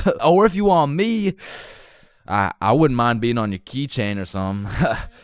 Treat me like white tea. So as I was saying, me and Bob were bored. So Bob hits up this girl named Avery like, what are you doing right now? And she's like, just chilling. Who you with? My friend Alice. Let's link. I'm with my homie. Okay, is he cute? Cute as hell. Okay, come over. And I'm excited as fuck, so we get Bob's sister to drive us to Avery's crib, and as we pull up to her house, I remember a crucial detail that I'd been forgetting this whole time. I was scared of the hoes, bruh. And as we walked up to her door, I was starting to get flashbacks of me and Joe's 2-man, where Joe tossed up an alley-oop for both of us, and I blocked his shot, metaphorically and literally. And as I'm psyching myself up, Bob calls Avery to tell her we're here, and she's like, so, my parents are asleep, so you're gonna have to come in through my window. Shit. So we walk around the side of the house to Avery's room, and lucky for us, there's this big-ass window, and I'm like, yo, can you open it so we can get in? And she's like, it is open. Bro, only this tiny ass rectangle in the top left was open at a 60-degree angle. But that was our only way in, so I helped Bob up and through the window. But now I gotta get up there, and I'm bigger than Bob, so I put my head through and I'm trying to slowly creep into the room. And then I lean just a little too far, and I'm headed face first onto Alice's hardwood floor. And listen, Bob has come in clutch many times. He saved me from drowning, coyotes, getting in trouble, but out of all these things, I'm most grateful for Bob catching me as I fell through this fucking window. Because drowning and dying would have been pretty bad, like boo-hoo, rip chains, you know what I'm saying? But imagine falling through a window and eating shit face first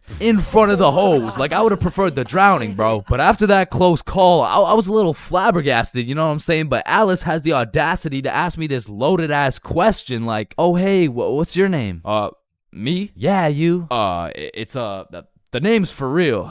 ChainsFR. Nice to meet you, Mr. Frill. I'm Alice. And so we all just started talking and shit, but I keep noticing Alice was getting a bunch of text messages. And I remember thinking it was probably her mom or something, so I shrugged that shit off and I'm like, yo, we should watch a movie. Yeah, we should. God, yeah. And I wasn't about to make the same mistake I made last time, so I found the most dog shit horror movie on the face of Netflix and threw that shit on. And man, that shit was ass. In fact, it was so ass that we just started cuddling and shit, like, what else was there to do? But now that we were close, I could feel the vibrations of Alice's phone getting a call, so she's like, 1 second, I'll be right back. And I wasn't trying to eavesdrop, but I could low-key hear what she was saying through the door. I'm just at Avery's house.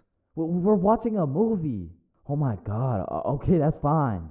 Okay. But when she comes back, she puts a pillow between us. Like the same type of shit two dudes do to make sure they don't fuck in their sleep. And I'm trying to piece everything together, and as I'm coming to the conclusion that this girl has a boyfriend, I hear footsteps coming towards the door. And when the door opens, I'm fucking bamboozled. bamboozled to see a 60-year-old man who looks furious. And I'm just hoping this isn't Alice's boyfriend, because if it is, we got bigger problems on our hands. But as I seen the way this man looked at Bob, I realized he's Avery's dad. And Bob wasted no time jumping out that fucking window. But for me, let's just say that shit wasn't very elegant, because I got stuck for what felt like 5 minutes making eye contact with this grown-ass man. Well, what are you trying to seduce my dad or something? Like get the fuck out. And I'm not gonna lie, we ran, bro. And once we made it home, me and Bob were relieved. But when I go to check my phone, I got a little notification on Snapchat. And I'm expecting it to be Alice or maybe even Team Snapchat or something, I don't know. But I sure as hell wasn't expecting it to be a motherfucker named Ryan Donaldson. And Ryan must have woke up on the wrong side of the bed this morning, because he's like, what the fuck did you do, dude? So I hit him back with a, who dis? And he's like, Ryan Donaldson. Yeah, no, I can see your username, bruh, but I have no clue who you are. I'm Alice's boyfriend, bitch. And Ryan got his shit hit with an instant block, bro. And so the moral of the story is, if you're gonna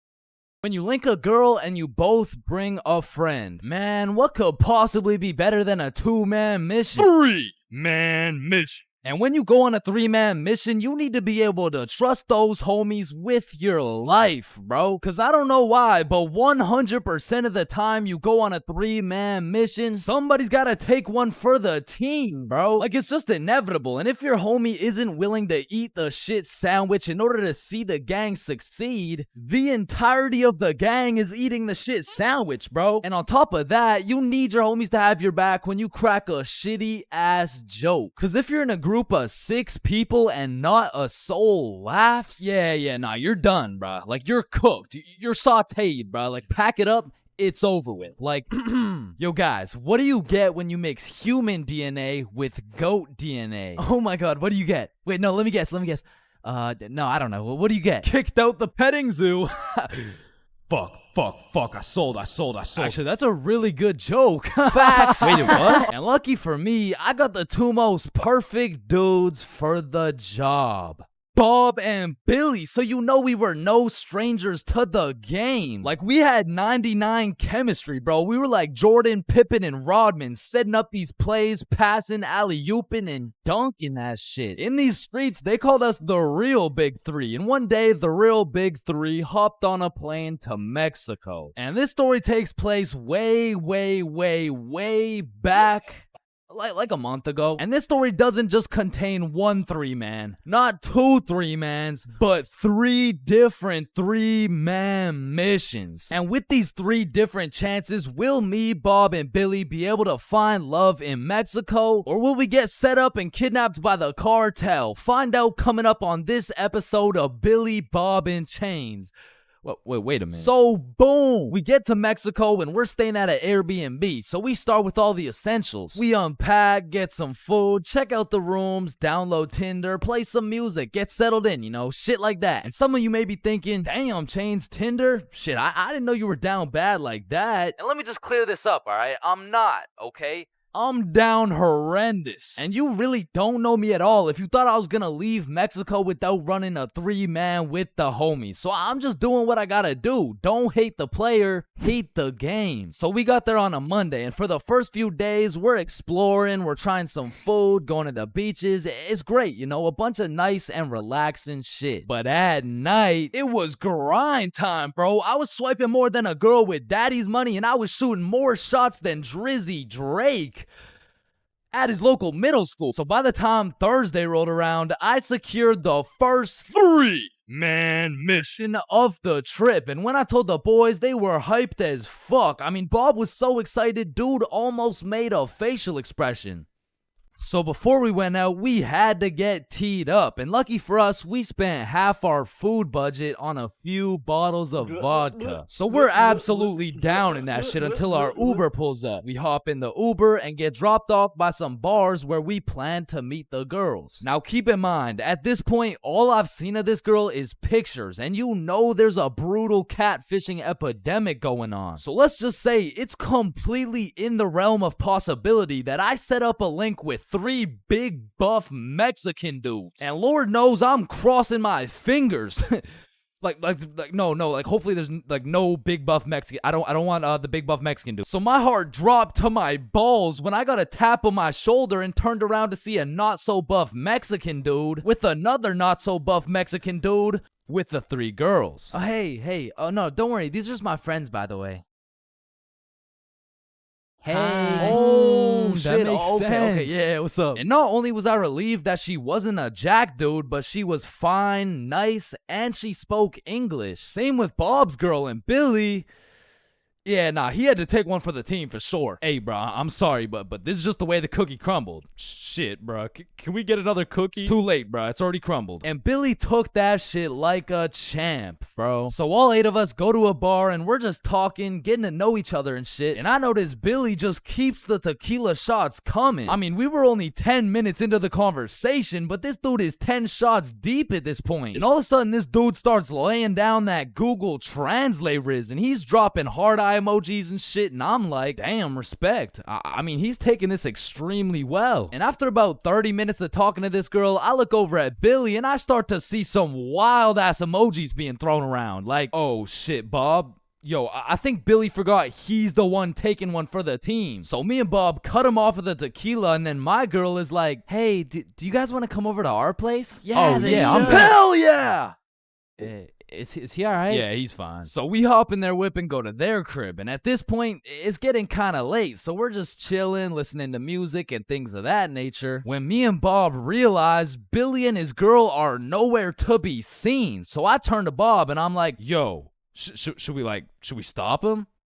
Damn, bro, you're right. We can't let him do that shit. And listen, bro, I've never been the type of dude to cock block, but if it's the homie who's about to interlock with the chalk chick at this o'clock, I'll walk up, knock, unlock, and block that cock if I have to. And so I did just that. I walked up, knocked, of course, unlocked the door, and respectfully, I blocked that cock. Yo, what are you doing? I'm taking one for the team, remember? Nah, I think the team's doing just fine, but bro. You know me. I was gonna do it for the team, like for I don't think the team needs this one, gang. No. Remember, I'm supposed to be like taking it for the like this is for the.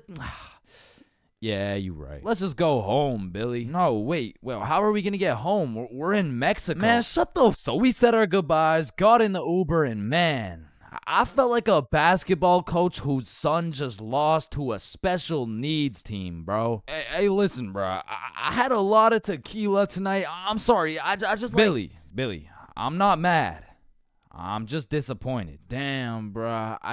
And the next morning we woke up, and I'm not gonna lie, we felt it a little bit, especially Billy. Billy was in physical and mental agony, but we have a secret method to get rid of any hangover instantly. It's called vodka. So we're practically eating this bottle for breakfast, and once everyone was healed up, we hit the beach and had a fantastic day. It was stupendous, really, and once the sun started to set, we got some food, and man, it was gas, bro. I had the best nachos of my life. And as I'm consuming this orgasmic meal, I get a little notification on my phone from a new girl. Yo, you got any friends? Oh, shit. And I'm like, hell, yup. Then she's like, I'm going out with some friends tonight. You guys should come. And I'm like, hell, yup. And just like that, we secured our second 3-man mission. So we absolutely house that fucking meal, go back to the crib, get ready, tee up, you know the drill. We hop in the Uber and get dropped off in the same area where the clubs and bars are to meet these girls. And when we get there, Bob and Billy are both praying they don't gotta take one for the team this time. And I'm there just chilling like, yo, this is why I set up the 3-mans, cause then I never have to take one for the Chains, is that you? Shit. Who's asking? It's me, Sarah. Oh, no way. Really? Like really? Yeah. Yeah. Oh, yeah, no. You must be looking for the other chains. No, don't worry. This happens all the time. Oh, no. Chains for real. Yeah, look at it. This is you. Oh, fuck. Would you look at that? I guess it is me. Fuck. Like shit. I don't know how she did it, but she got my ass, bro. I got catfished nicely. But I guess it was just my turn to take one for the team. And I look up at who she brought, and she pulled up with 4 straight dimes for the homies to choose from. Like, bro, why me? So we're walking, and the girl I'm temporarily associated with is like, hey, let's go to the club. Yeah, let's go. So we go to this club, 8 people deep, and the girls are like, yeah, let's buy a bottle. Yeah. Where's your money? ¿Qué? No entiendo. Wait, I could have swore you spoke English. Oh, yeah, no, I'm fluent for sure. Yeah. You said you wanted a bottle, right? Yes, please. Yeah. You got bottle money? No entiendo. No hablo inglés. And now I'm starting to get the vibe that whole time these girls just wanted a free bottle. And as soon as I start catching on, she starts upping her game like, oh my God, you're so strong. Look at these muscles. So I go to give Billy one of those side eyes, and when I look over, these motherfuckers are completely lost in the sauce. Yeah, I'm buying a bottle. Everyone, bottles on me. So Billy pulls me aside like, yo, we gotta split a bottle, bruh. Nah, I'm really not fucking with this girl. Come on, bruh, please. I need it, bruh. Just take one for the team. Come on, take one for the team. All right, bruh. I'll split it with you. Thank you, bro. I got you. So are you guys getting a bottle? Yeah. We're getting a bottle. Oh my God, you're so strong and you're a baller. Yeah. Baller? The fuck? I don't know, bro. She's weird as hell. Yo, can I get a bottle for this table? Yeah, for sure. What do you want? Listen, bro. Just give me the cheapest shit you got. Oh, I feel you, bro. Times are tough, you know. That'll be 1,100. God damn, that's a lot of pesos, bro. Pesos? Yeah, like 1,100. That's a lot. That's a lot of pesos. Nah, amigo, that's USD. Damn. Plus $500 to walk it to you with the Chicago fee of $350, and for the tip, it'll just cost you your left testicle. No, it's my favorite nut, bruh. Yo, Billy, we don't got it like that. Yeah, hell no. Let's just not get it, bruh. At least these girls are already fucking with us without it, though, right? Yeah, facts. Yo, we're not gonna get the bottle. Oh, why not get it? You can just buy it. It's not that big a deal. Nah. It's cause we we don't got enough money. They fucking dipped, bro. Quick as hell too. They all just evacuated, bruh. No, bruh, that was my wifey. And I'm just over here thinking, damn, I'm just glad I didn't have to see that shit through, bruh. But Billy, yeah, he was really going through it. Until he got distracted by some other random girls in the club. So at this point, all 3 of us are on the dance floor, absolutely fucking that shit up, when I start getting spammed on my phone. So I go to check who it is, and it's the gold digger girl. Like, hey, we all went to the club right beside it, but we can all split this bottle. It'll be $86 per person plus tip. That'll be $95 each. And she's literally telling me the whole price breakdown of this bottle. She pretty much just sent my ass an invoice. And I'm like, hell nah, I don't care if that shit would have been free. There is no way I'm ever gonna see this girl ever again. And then I get a tap on my shoulder, and it's 3 big buff Mexican dudes. I'm just playing. It was the gold digger girl, but this time I probably would have preferred the buff dudes. Cause this girl grabs me by the arm, pulls me outside with all her homies, and starts breaking down the price again. Okay, the bottle is $700, but you just gotta pay $95 each, okay? Yeah, we're in. Let's do it. No, what? Billy, chill. So I call an emergency meeting with the homies, and we huddle up, and I'm like, listen, you guys can go with them if you want, but there's no way I'm going and paying for this girl's bottle. Fuck that, bro. You're right. We could find something better for sure. So we jump ship. Absolutely abort mission. Yo, what's that over there? I'm not stupid. I'm not falling for that shit. Nah, is that Jeff Bezos handing out free bottles to catfishes? Wait, what? Where? So we evacuate and start roaming the streets when I get a tap on my shoulder. I take a deep breath, turn around, and it's the girls from the OG3, man. Like, oh my God, Chains, what are the chances? Yo, what's up? And me and Bob are hyped, but Billy's over here having traumatic anime flashbacks and shit. You guys should come with us. We know the best spot here. Oh shit, yeah. bet. Fuck. So they take us to this club bar thing, and it's fucking bumping, but as soon as we get inside, Billy disappears, bro. And I don't even blame him. He's staying as far away from this girl as possible, not because he's scared of what she's gonna do, but because deep down, he's scared of what he might do. But regardless, me and Bob continue to respectfully obliterate the dance floor for about an hour straight, and then the girls are like, hey, it's getting kind of late, so we're gonna head out now. I bet. Wait. Yeah! And once me and Bob had officially decimated the dance floor beyond repair, we realized there's an upstairs that leads to a balcony. So of course me and Bob go to explore that shit. And as we walk out onto the balcony, we see Billy with this one girl who looks our age, who happens to have a friend who also looks our age. And once again, Billy is absolutely laying down that Google Translate riz, but this time he's really cooking. So me and Bob start talking to her friend named Mia. I get her Instagram, and then Billy's like, all right, let's go. The Uber's here. Uber? Uber to where? Oh, yeah, no, my bad. I forgot to tell you, but Camilla and Mia are coming back to the B&B. What the fuck? Don't you think we gotta discuss shit like that? Nah. Bro, what? All right, Uber's here. Let's go. So Billy and the girls go to the Uber, but me and Bob stay back to discuss what the actual fuck is going on right now. Yo, this is a bad idea, right? But we can't let him do this shit alone. Shit, Bob. Do we even have a choice?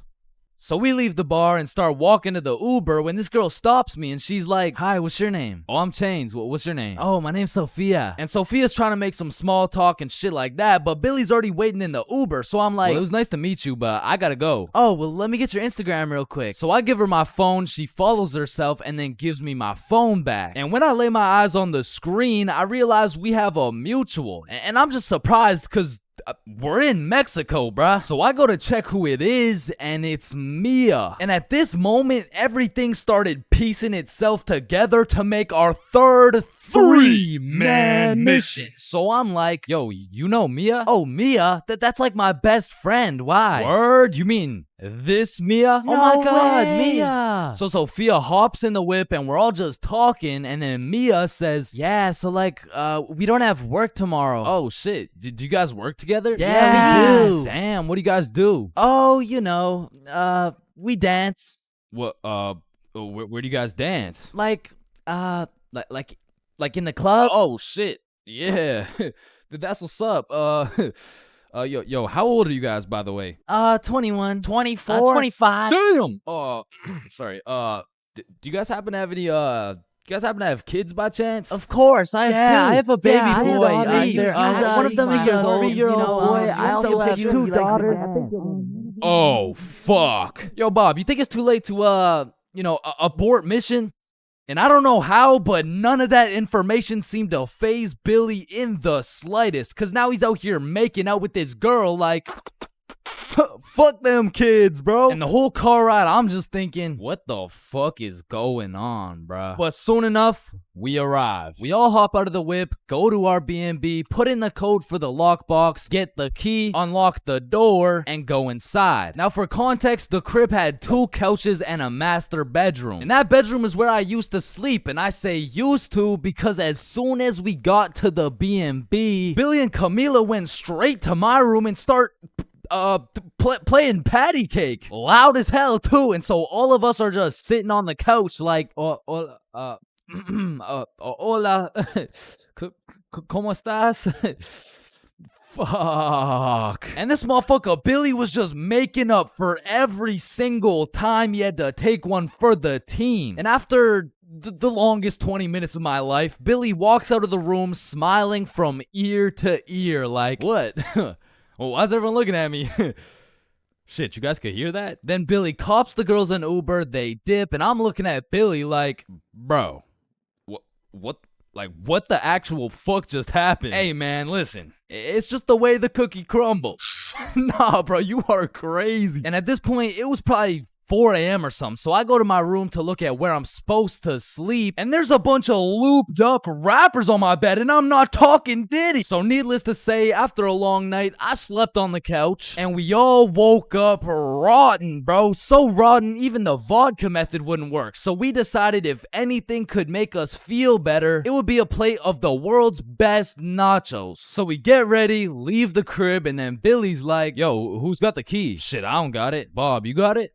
I mean, it's probably on the counter where we always put it, right? Yeah, facts. We check the counter, it's not there. We check the tables, not there. We check the couches, bedroom, kitchen, nowhere to be seen. So we scavenged the entirety of the Airbnb. We even looked through every single bag of garbage, and it was nowhere. Bro, did those girls finesse our key? Nah. Camilla wouldn't do some shit like that. She would, bro. You don't even know her. No, she wouldn't. How would you know her? You don't know her, bro. I know her better than you know her. Alright, chill. Mia texted me. She said, let's go to the pool today. Oh shit, Camilla texted me the same thing. Damn. And in my head, I'm thinking about it and I'm putting everything together. Shit. Are you thinking what I'm thinking? I think so. These girls stole the key and invited us to the pool so the crib would be empty so they could get 3 big buff Mexican dudes to pull up and loot the crib. Fuck, I knew it. Damn, she got my ass, bruh. So hell no, we didn't go to the pool with them, and for the next few days, we were on high alert. We would only leave the crib in pairs, and one dude would stay back, strapped up with kitchen knives, ready to take on 3 big buff Mexican dudes. Pause. Until it was Monday, the night before our flight home. So we're packing everything, getting ready to go home, and I hear Billy shout, Chains? Yo, what's up? Yo, guess what I got, bruh? Chlamydia? No. Gonorrhea? What? No. Herpes? No, it's in my suitcase. Your suitcase got herpes? No, it's the key. How the fuck? I don't know. Yeah. Bigfoot, the Loch Ness Monster, leprechauns, unicorns, 2 pretty best friends, and love. They don't exist, bro. I've looked far and wide. I've searched the depths of the valleys and the highs of the mountains, and yet still, one of the friends always gotta be chopped, bruh. But love too, though, man. I've searched everywhere. I've scoured my hometown. I've gone from the coast of Mexico to the cities of Japan. But one way or another, I always just end up with nobody to love. Or I end up getting robbed by a gay homeless dude. I mean, I was down bad, bruh. It got to the point I thought maybe I just wasn't meant to find a girlfriend. Maybe this was just a face only a mother could love. Ew, get that shit off the screen. What? Mom! So I hopped on a flight to Barcelona, and this story takes place a few weeks ago. It's a new continent, new city with new people, and maybe even a new girlfriend. And so as soon as I stepped foot on that Spanish soil, I downloaded Tinder and got the swiping, bro. Fine shit, swipe right. Cute shit, swipe right. Chop shit, swipe right, bro. It's a numbers game. I done swiped so much my thumb had a 6-pack and I ran out of girls to swipe on. But shit, I mean, it's a numbers game. And since I pulled up solo dolo, I went and checked into a hostel. Now, if you don't know what a hostel is, it's pretty much like a little hotel, except you share your room with like 6 other motherfuckers. But to be fair, you save a lot of money. And I low-key don't mind sleeping with some random dudes if it means I get some extra change in my pocket. You know what I'm saying? Is 15 enough? Nah, the hostel's like 30-something. Oh, nah, I don't need a hostel. What? Wait, no, not like that, bro. Anyway, sleeping in that hostel was fucking crazy, bro. Like, first night I got there, I hopped in my little twin bunk bed and closed the curtains, and everyone was like, all right, good night, boys. Good night, Sweet dreams. Love you, motherfuckers. Love y'all, motherfuckers. Yo, motherfucker on the top right bunk, say it back. Good night. And? I love you. Love you too, bro. Lights out. So the sun came up and my ass didn't get a drop of sleep. But regardless, I got out of bed, got some coffee, explored the city, hit the beach, got some food, all the normal shit you do when you're in a new city. But after a long day of tourist shit, I went back to my room. I went back to our room. I hopped in my little bunk bed and prepared myself to open up Tinder after letting that shit cook for a solid 24 hours. And when I opened that shit up, yo, I got 28 matches. Yeah. Yeah, thank you, bro. Thank you, man. Yeah. Oh, hell no. Now I'm gonna keep it a buck. Initially, that number 28 was looking mad nice until I clicked that shit and started looking through my matches and realized, yo, this shit is not a numbers game, bro. Like, you know you're cooked when the chuds are sliding on you, saying shit like, hey, yo, I'm trying to put you in chains for real, and then touch your stick, man. Yeah, nah, I'm deleting this shit, bro. And just as I'm about to give up on my dreams of finding my other half, I get a new match. It's Yvonne, straight dime, certified fine shit, bro. I had to slide in with some heat. So I'm like, Yvonne? Nah, more like King Von, because I'm trying to take you to the O of marriage. Now that would be a crazy story. Opening bracket featuring Lil Durk, closing bracket. And before I send her some absolute bullshit like that, she hits me with a, hey. Oh, you know, nah, that works. What's up? How are you? Great, how are you? And we end up having a marvelous conversation. We share a bunch of beliefs, perspectives, and above all, we got the same taste in music. So I'm like, you free tomorrow? Yeah, I'm free tomorrow. What's your favorite food? I'm a drinks type of girl. Say less, I know a place. I don't know shit. I literally just got here, bro. Okay, see you tomorrow. And just like that, I just got myself a date. I'm coming. Nah, you can't come. It's my date, bro. Oh, hell no. So that night, I did a little research and found the coolest bar in Barcelona. But when I went to make a reservation online, they only do in-person virtual queues. So instead, I went to sleep. Yeah.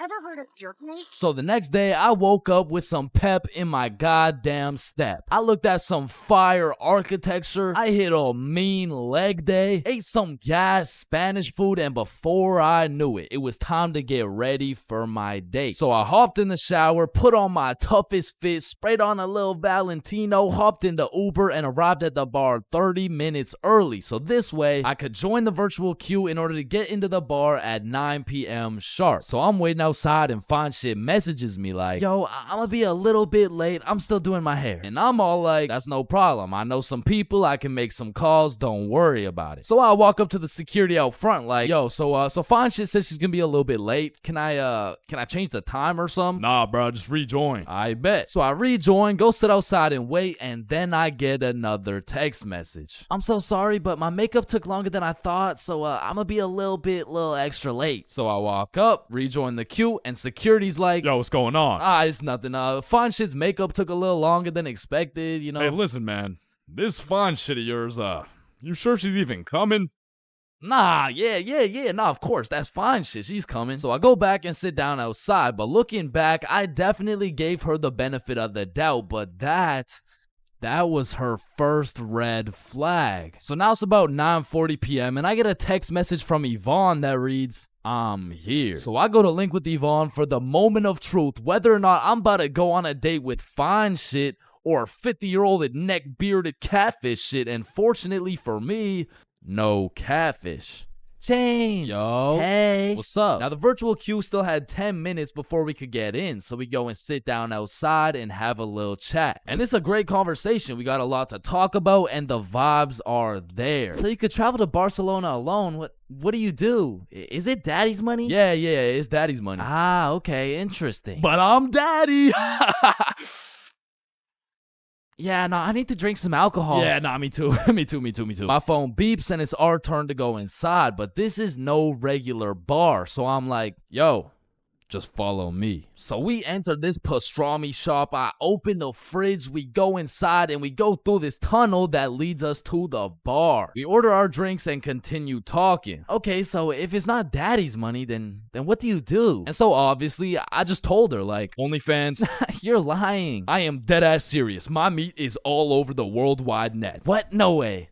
Show me. Oh, shit. Like, nah, shit. Maybe after a few drinks, you know what I'm saying? And right on time, our drinks showed up and my shit was radioactive, bro. Like, here's a picture. There are no filters or effects on that shit. And I'm not gonna lie, it tasted exactly how it looked. But regardless, I'm tanking that shit and I don't know what it is, but that shitty ass drink was giving me superpowers, bruh. That shit had me cooking up the greatest answers to her questions possible, bruh. Okay, so if you had one wish, what would it be? Damn, that's a good question.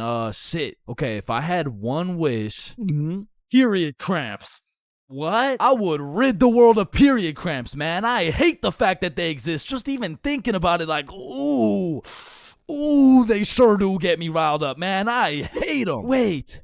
Me too. Nah, that's crazy. We have so much in common. And from that moment on, I could tell she took down her guard and got comfortable, because she started saying shit like, this guy from my school is obsessed with me and he won't stop snapping me. Damn, maybe you should stop responding or some shit. She snaps a picture of us and captions that shit. He getting it and you not. Lol. Red flag number 2. What kind of anime villain origin story are you trying to create for this motherfucker, bro? But I digress. We order the second round of drinks, but as she's sipping that shit, I can hear an accent starting to form in her speech. So I'm like, yo, where's this accent coming from? Oh yeah, nah, when I drink, my French accent starts coming out. And I kid you not, she went from one drink sounding like, yeah, so my favorite food is pasta, to drink 4 dead ass talking like, actually, I changed my mind. My favorite food is croissant. Shawty turned from fine shit to French shit so fast, I didn't even know who I was on a date with at this point. And then she hits me with a, I'll be right back. She grabs my face and hits my ass with a big ass smooch. Now that shit took me aback. I was not expecting it. However, maybe it's just a culture thing. Maybe it's normal for her. So I can't say that it's a real red flag. So she's still in the game. And when she comes back, she's like, yo, Chains, let's go to the beach. Say less. So we're walking down to the beach and she says some shit like, so when's the next date? Oh, it's on Saturday at 6 p.m. Oh no, I'm not free on Saturday. Oh, you mean date with you? Yeah, nah, this is the last one. Now I said it as a joke, but she wanted to get all mad and shit and storm off. Now in this situation, I have 2 options. Option A is chase after her and beg her to stay. And option B is standing there like an absolute peak male specimen to the point the gravitational pull of my testosterone retrieves her back to the very location she left. And I went with option B.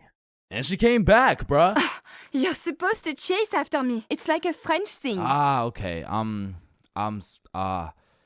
not French, bruh. So we continue with our walk, and I'm cracking jokes, entertaining her and shit. But honestly, that little stunt shorty pulled back there was red flag number 3 for me, bro. So at this point, I'm not in it for the game of love. I am simply just in it for the love of the game, bruh. So we arrive at Barceloneta Beach. We sit down, and at this point, it's about 1 a.m., but we're still chatting, having a good time. But out of the corner of my eye, I see a man hooded up walking towards us from the darkness. And as bro's approaching, I'm ready for anything. I'm getting ready to take a stand, throw some hands, get in the sand. Should I even go band for band? But if this dude gets any closer, I'd be damned. And this motherfucker hits us with a drive-by compliment. You have a very beautiful girlfriend. Oh, thank you.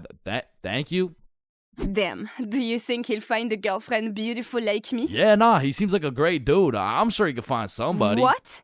I said, yeah, nah, he seems like a nice fella. This girl slaps the shit out of me and says, you're supposed to say, nobody's as beautiful as me. Bro, in this moment, I had never been so unattracted to a girl in my life. Am I tripping? Or did you just slap the shit out of me? And then she tries to kiss me again, talking about, I'm sorry. Nah. What? No, what? And even after getting my shit absolutely Will Smith, I'm still trying to be polite. Like, listen, I don't kiss girls on the first date. You don't kiss girls on the first date. Yeah. So, you're telling me, for a living, your occupation is laying down that pipe on film and then proceeding to post it online and you can't kiss me.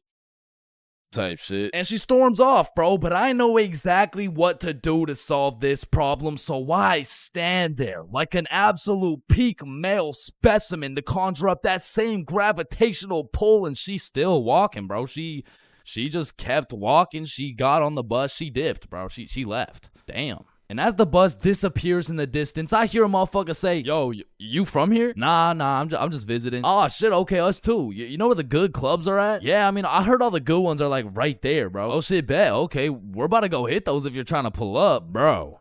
Say less. So these 2 random ass dudes I just met and I start heading to the club together, and I'm like, yo, where you guys from, by the way? We're from France. Yo, that's crazy. I just had a date with a French girl. Oh, no way. How'd it go? Ah, shit. You know, You know, I think it went pretty good. That's what's up. That's what's up. Yeah.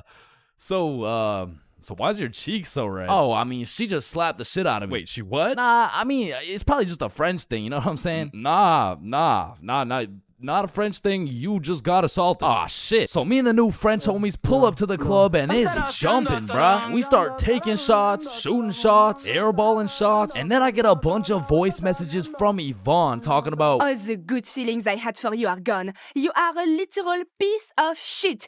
Go get AIDS filming for OnlyFans, bitch.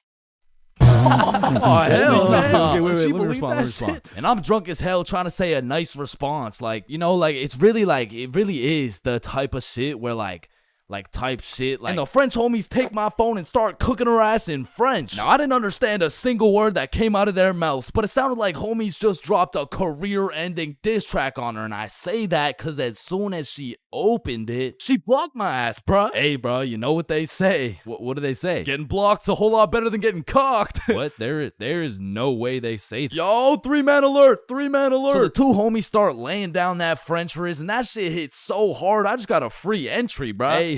Hey, English.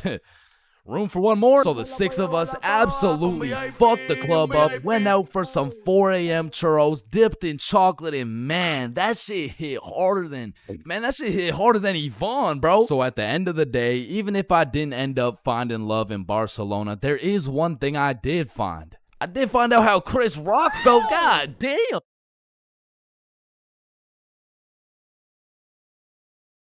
Hello, class. I'm Mr. Subinson. I'll be your sub for today. For rules, I don't want to see any horseplay, no phones, and no WWE wrestling moves off the top of the desk, alright? Yo, Mr. Sub. Yeah, he just looks like the dude from the Pringles can. Walking into class and then seeing a substitute teacher is like the same feeling as squaring up to fight a dude, and then finding out that dude's blind, bro. Like, you pretty much just gotta show up and you win. Like, I honestly feel bad for these substitutes, bro, because every day they have no clue what they're showing up to. Like, one day they're walking into a class full of angels, and the next day they're fighting for their life in a class of straight demons, bro. I mean, being a substitute teacher is all about confidence. Like, the moment the sub walks into the class, they're being analyzed. Like, the way they walk, how they dress, and especially how they talk. Yo, if the first thing they say sounds like, hey, hi guys.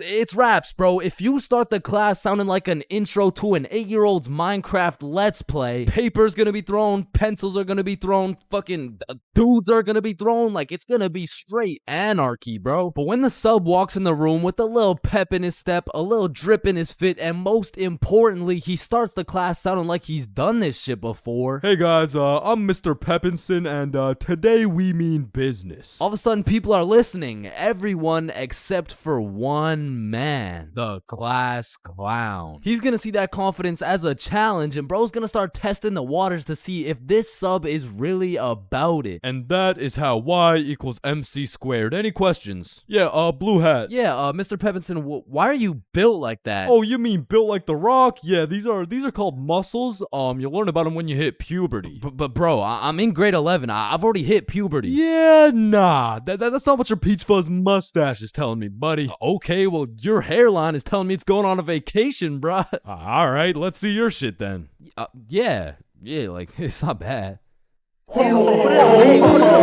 Like, some substitutes are so good, you just wish they were your real teacher. Like, I remember one time in grade 10, I had this math class with one of those teachers who used to yap the whole time and then assign a bunch of homework with 5 minutes left in class. And then one day, a goat walked into our class, a goat who went by the name of Mr. G, or more formally, G-Dog. Now, G-Dog was packing a mean 68 years in his lifespan. However, he had the utmost pep in his step, paired with the drippiest of fits. And he was the type of dude who would lay down some respectable rules, and if anyone broke them, he wouldn't get mad. He would just simply flame the living shit out of you in front of everybody. And that's how you calculate the surface area of No text while I'm talking, please. I'm just texting my mom. Oh wow, that's crazy. How's she doing? Wouldn't you like to know? Oh yeah, I mean, I would actually, cause she's probably pretty tired after last night. I mean, I did lay down some mean dick. But there are definitely some questionable substitutes out there. I remember when I was in grade 6, my entire middle school was just weird, bro. My recess was called Nut Break, my music teacher was deaf, and our principal was damn near bipolar. Alright, who told the blind kid he could say the N-word? Okay, alright, it was me, but like, I didn't think he would actually say it. Oh no, that's actually a pretty good one. I mean, I gotta give it to you, kid. Wait. So you're not mad? No, I'm fucking furious, okay? Get in my office right now. Okay, wait, I thought you were just laughing. What's going on right now? Yo, I'm just messing with you, kid. You're good to go. Okay, thank you. Thank you. Get to go out of the school because you're expelled. That is absolutely unacceptable. Are you joking or does it sound like I'm joking? Yeah, kinda. Yeah, bro, my middle school was weird as hell, so I can't say I was surprised when a substitute teacher walks into my class talking about, hello class, I'm Mrs. Hutchinson, and I identify as a mermaid. And I'm only 12 years old, so I'm like, dog, what the actual fuck does identify mean? But bless Miss Hutchinson's heart, man, because Lord knows middle schoolers weren't gonna take that shit seriously. Oh, she's funny, mermaid. No, class. I'm serious. Oh, so that's why you smell like the ocean. Exactly.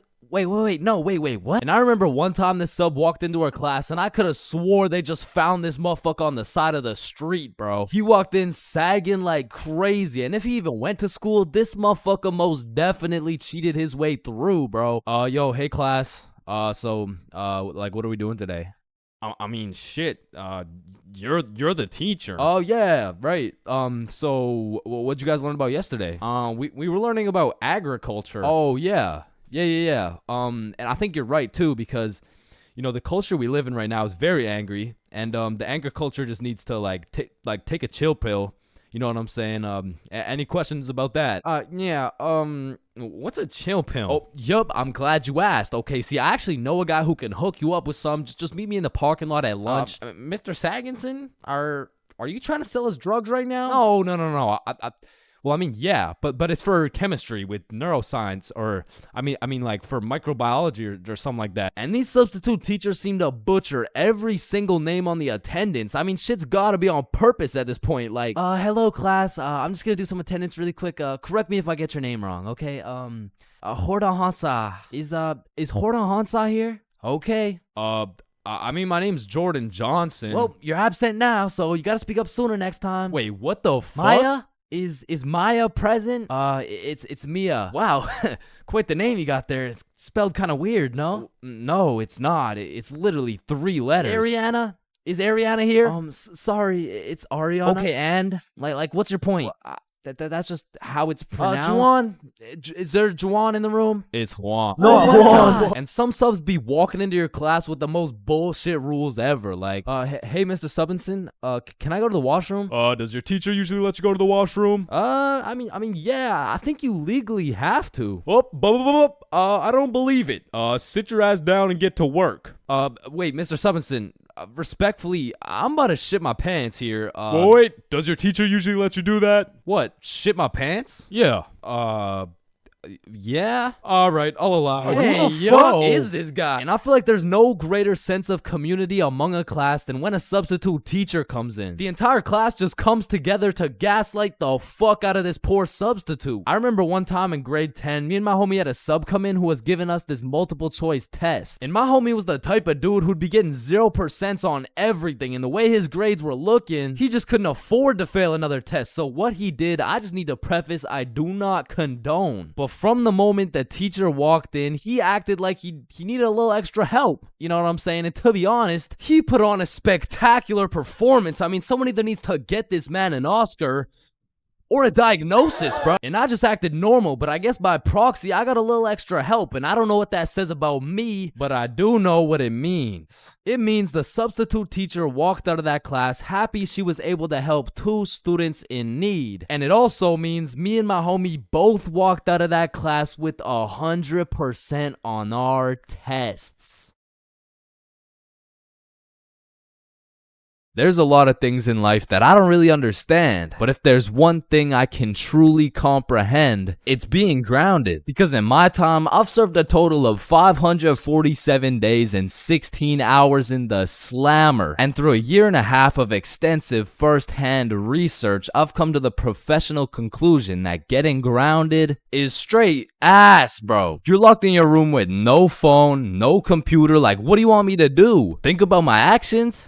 Hell nah. Being grounded had a young me doing the stupidest shit ever, bro. Like, I was popping handstands, hitting my head against the wall, playing with the door stopper thingy. Shit, I got so bored, I even read a few pages of a book like an absolute nerd. And now that I think about it, Percy Jackson and the Battle of the Labyrinth was actually a spectacular read. Now listen, there's only one thing worse than being grounded, and that's being falsely imprisoned for life.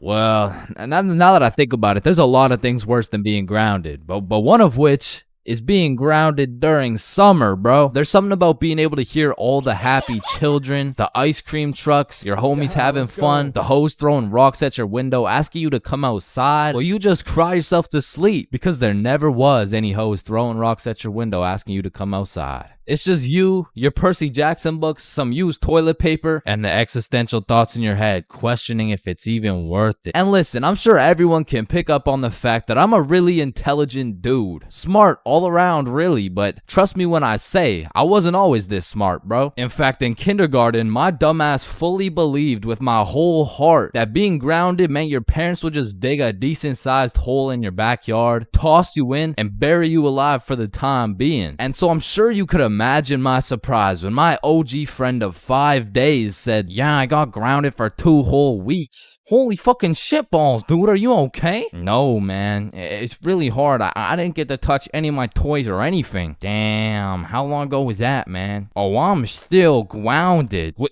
No, you're not. Yeah, dude, I'm grounded right now.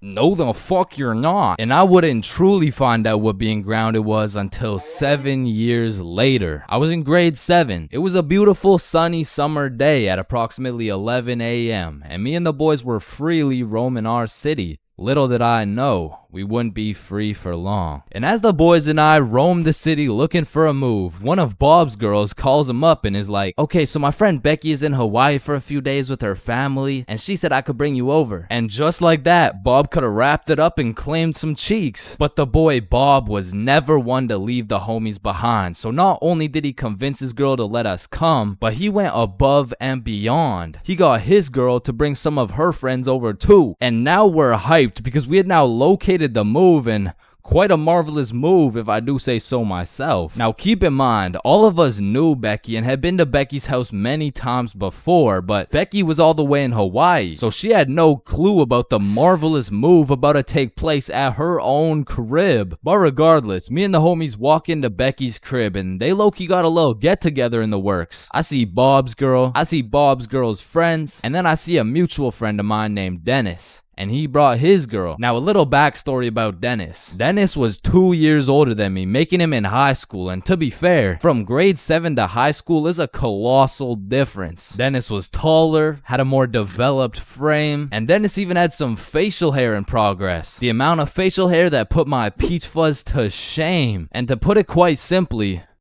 Dennis was a menace. But regardless, that's my homie's homie, so I walk up and dap him up. And then everyone heads over to Becky's room. Now keep in mind, Becky had simply invited Bob and Bob's girl to come over, and somehow we ended up being 8 people deep in that joint. And so that means technically, the other 6 of us were straight trespassing. So we were all chilling in Becky's room, chopping it up for a good hour and a half, until eventually, people start exploring her house. Now in Becky's room, it was just me, Bob, Bob's girl and Bob's girl's friend named Lily. And so we're all just talking until I hear someone yell from the room down the hall. Yo, Chains, get in here right now. And I don't know exactly what I was expecting to see as I walked into that bathroom, but it was absolutely not seeing Dennis drop a condom filled with water on Billy's head. And of course I laughed because that's comedy gold right there, but it also made me realize maybe we shouldn't be here dropping condoms on each other's heads. But who was I to tell Dennis what to do? He had facial hair, so he was practically a grown man to my standards. So I just turned around, went back to the room, and continued chilling with Bob. And as we talked, the music progressively got louder, and Dennis progressively became more of a menace. And it had got to the point where the speakers were booming, and Dennis was lobbing condom water balloons off Becky's balcony. And then one time, Dennis either almost hit or just missed Becky's neighbor with one of these condom water balloons. So this grown man looks down at a condom that seems to have fell from the heavens. Then he looks up and sees Dennis scrambling inside the Becky's crib with the speakers blasting music. And then he continued on his way. And we were all just having a fantastic time in Becky's room until we hear the downstairs door swing open. And we all absolutely shit our pants and run onto the balcony. Hey,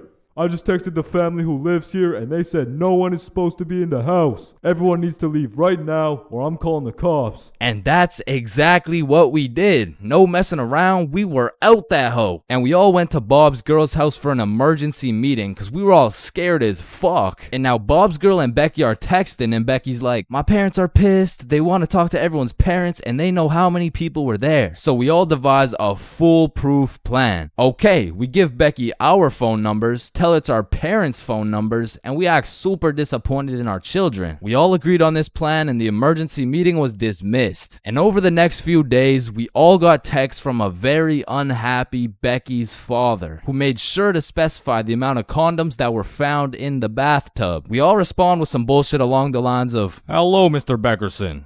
I'm very sorry to hear about the inconsiderate acts of Chains and how he's invaded your home. Rest assured, Chains will feel the wrath of this thick leather belt as it repeatedly beats against his cheeks to discipline him for his heinous actions. Thank you for bringing this to my attention. But come to find out, Lily's dumbass responded with some shit like, Dear Mr. Beckerson, thank you for letting me know, but Lily did nothing wrong as she didn't know she wasn't allowed there. Plus, she didn't even make a mess or anything, on God. Put some respect on my daughter's name.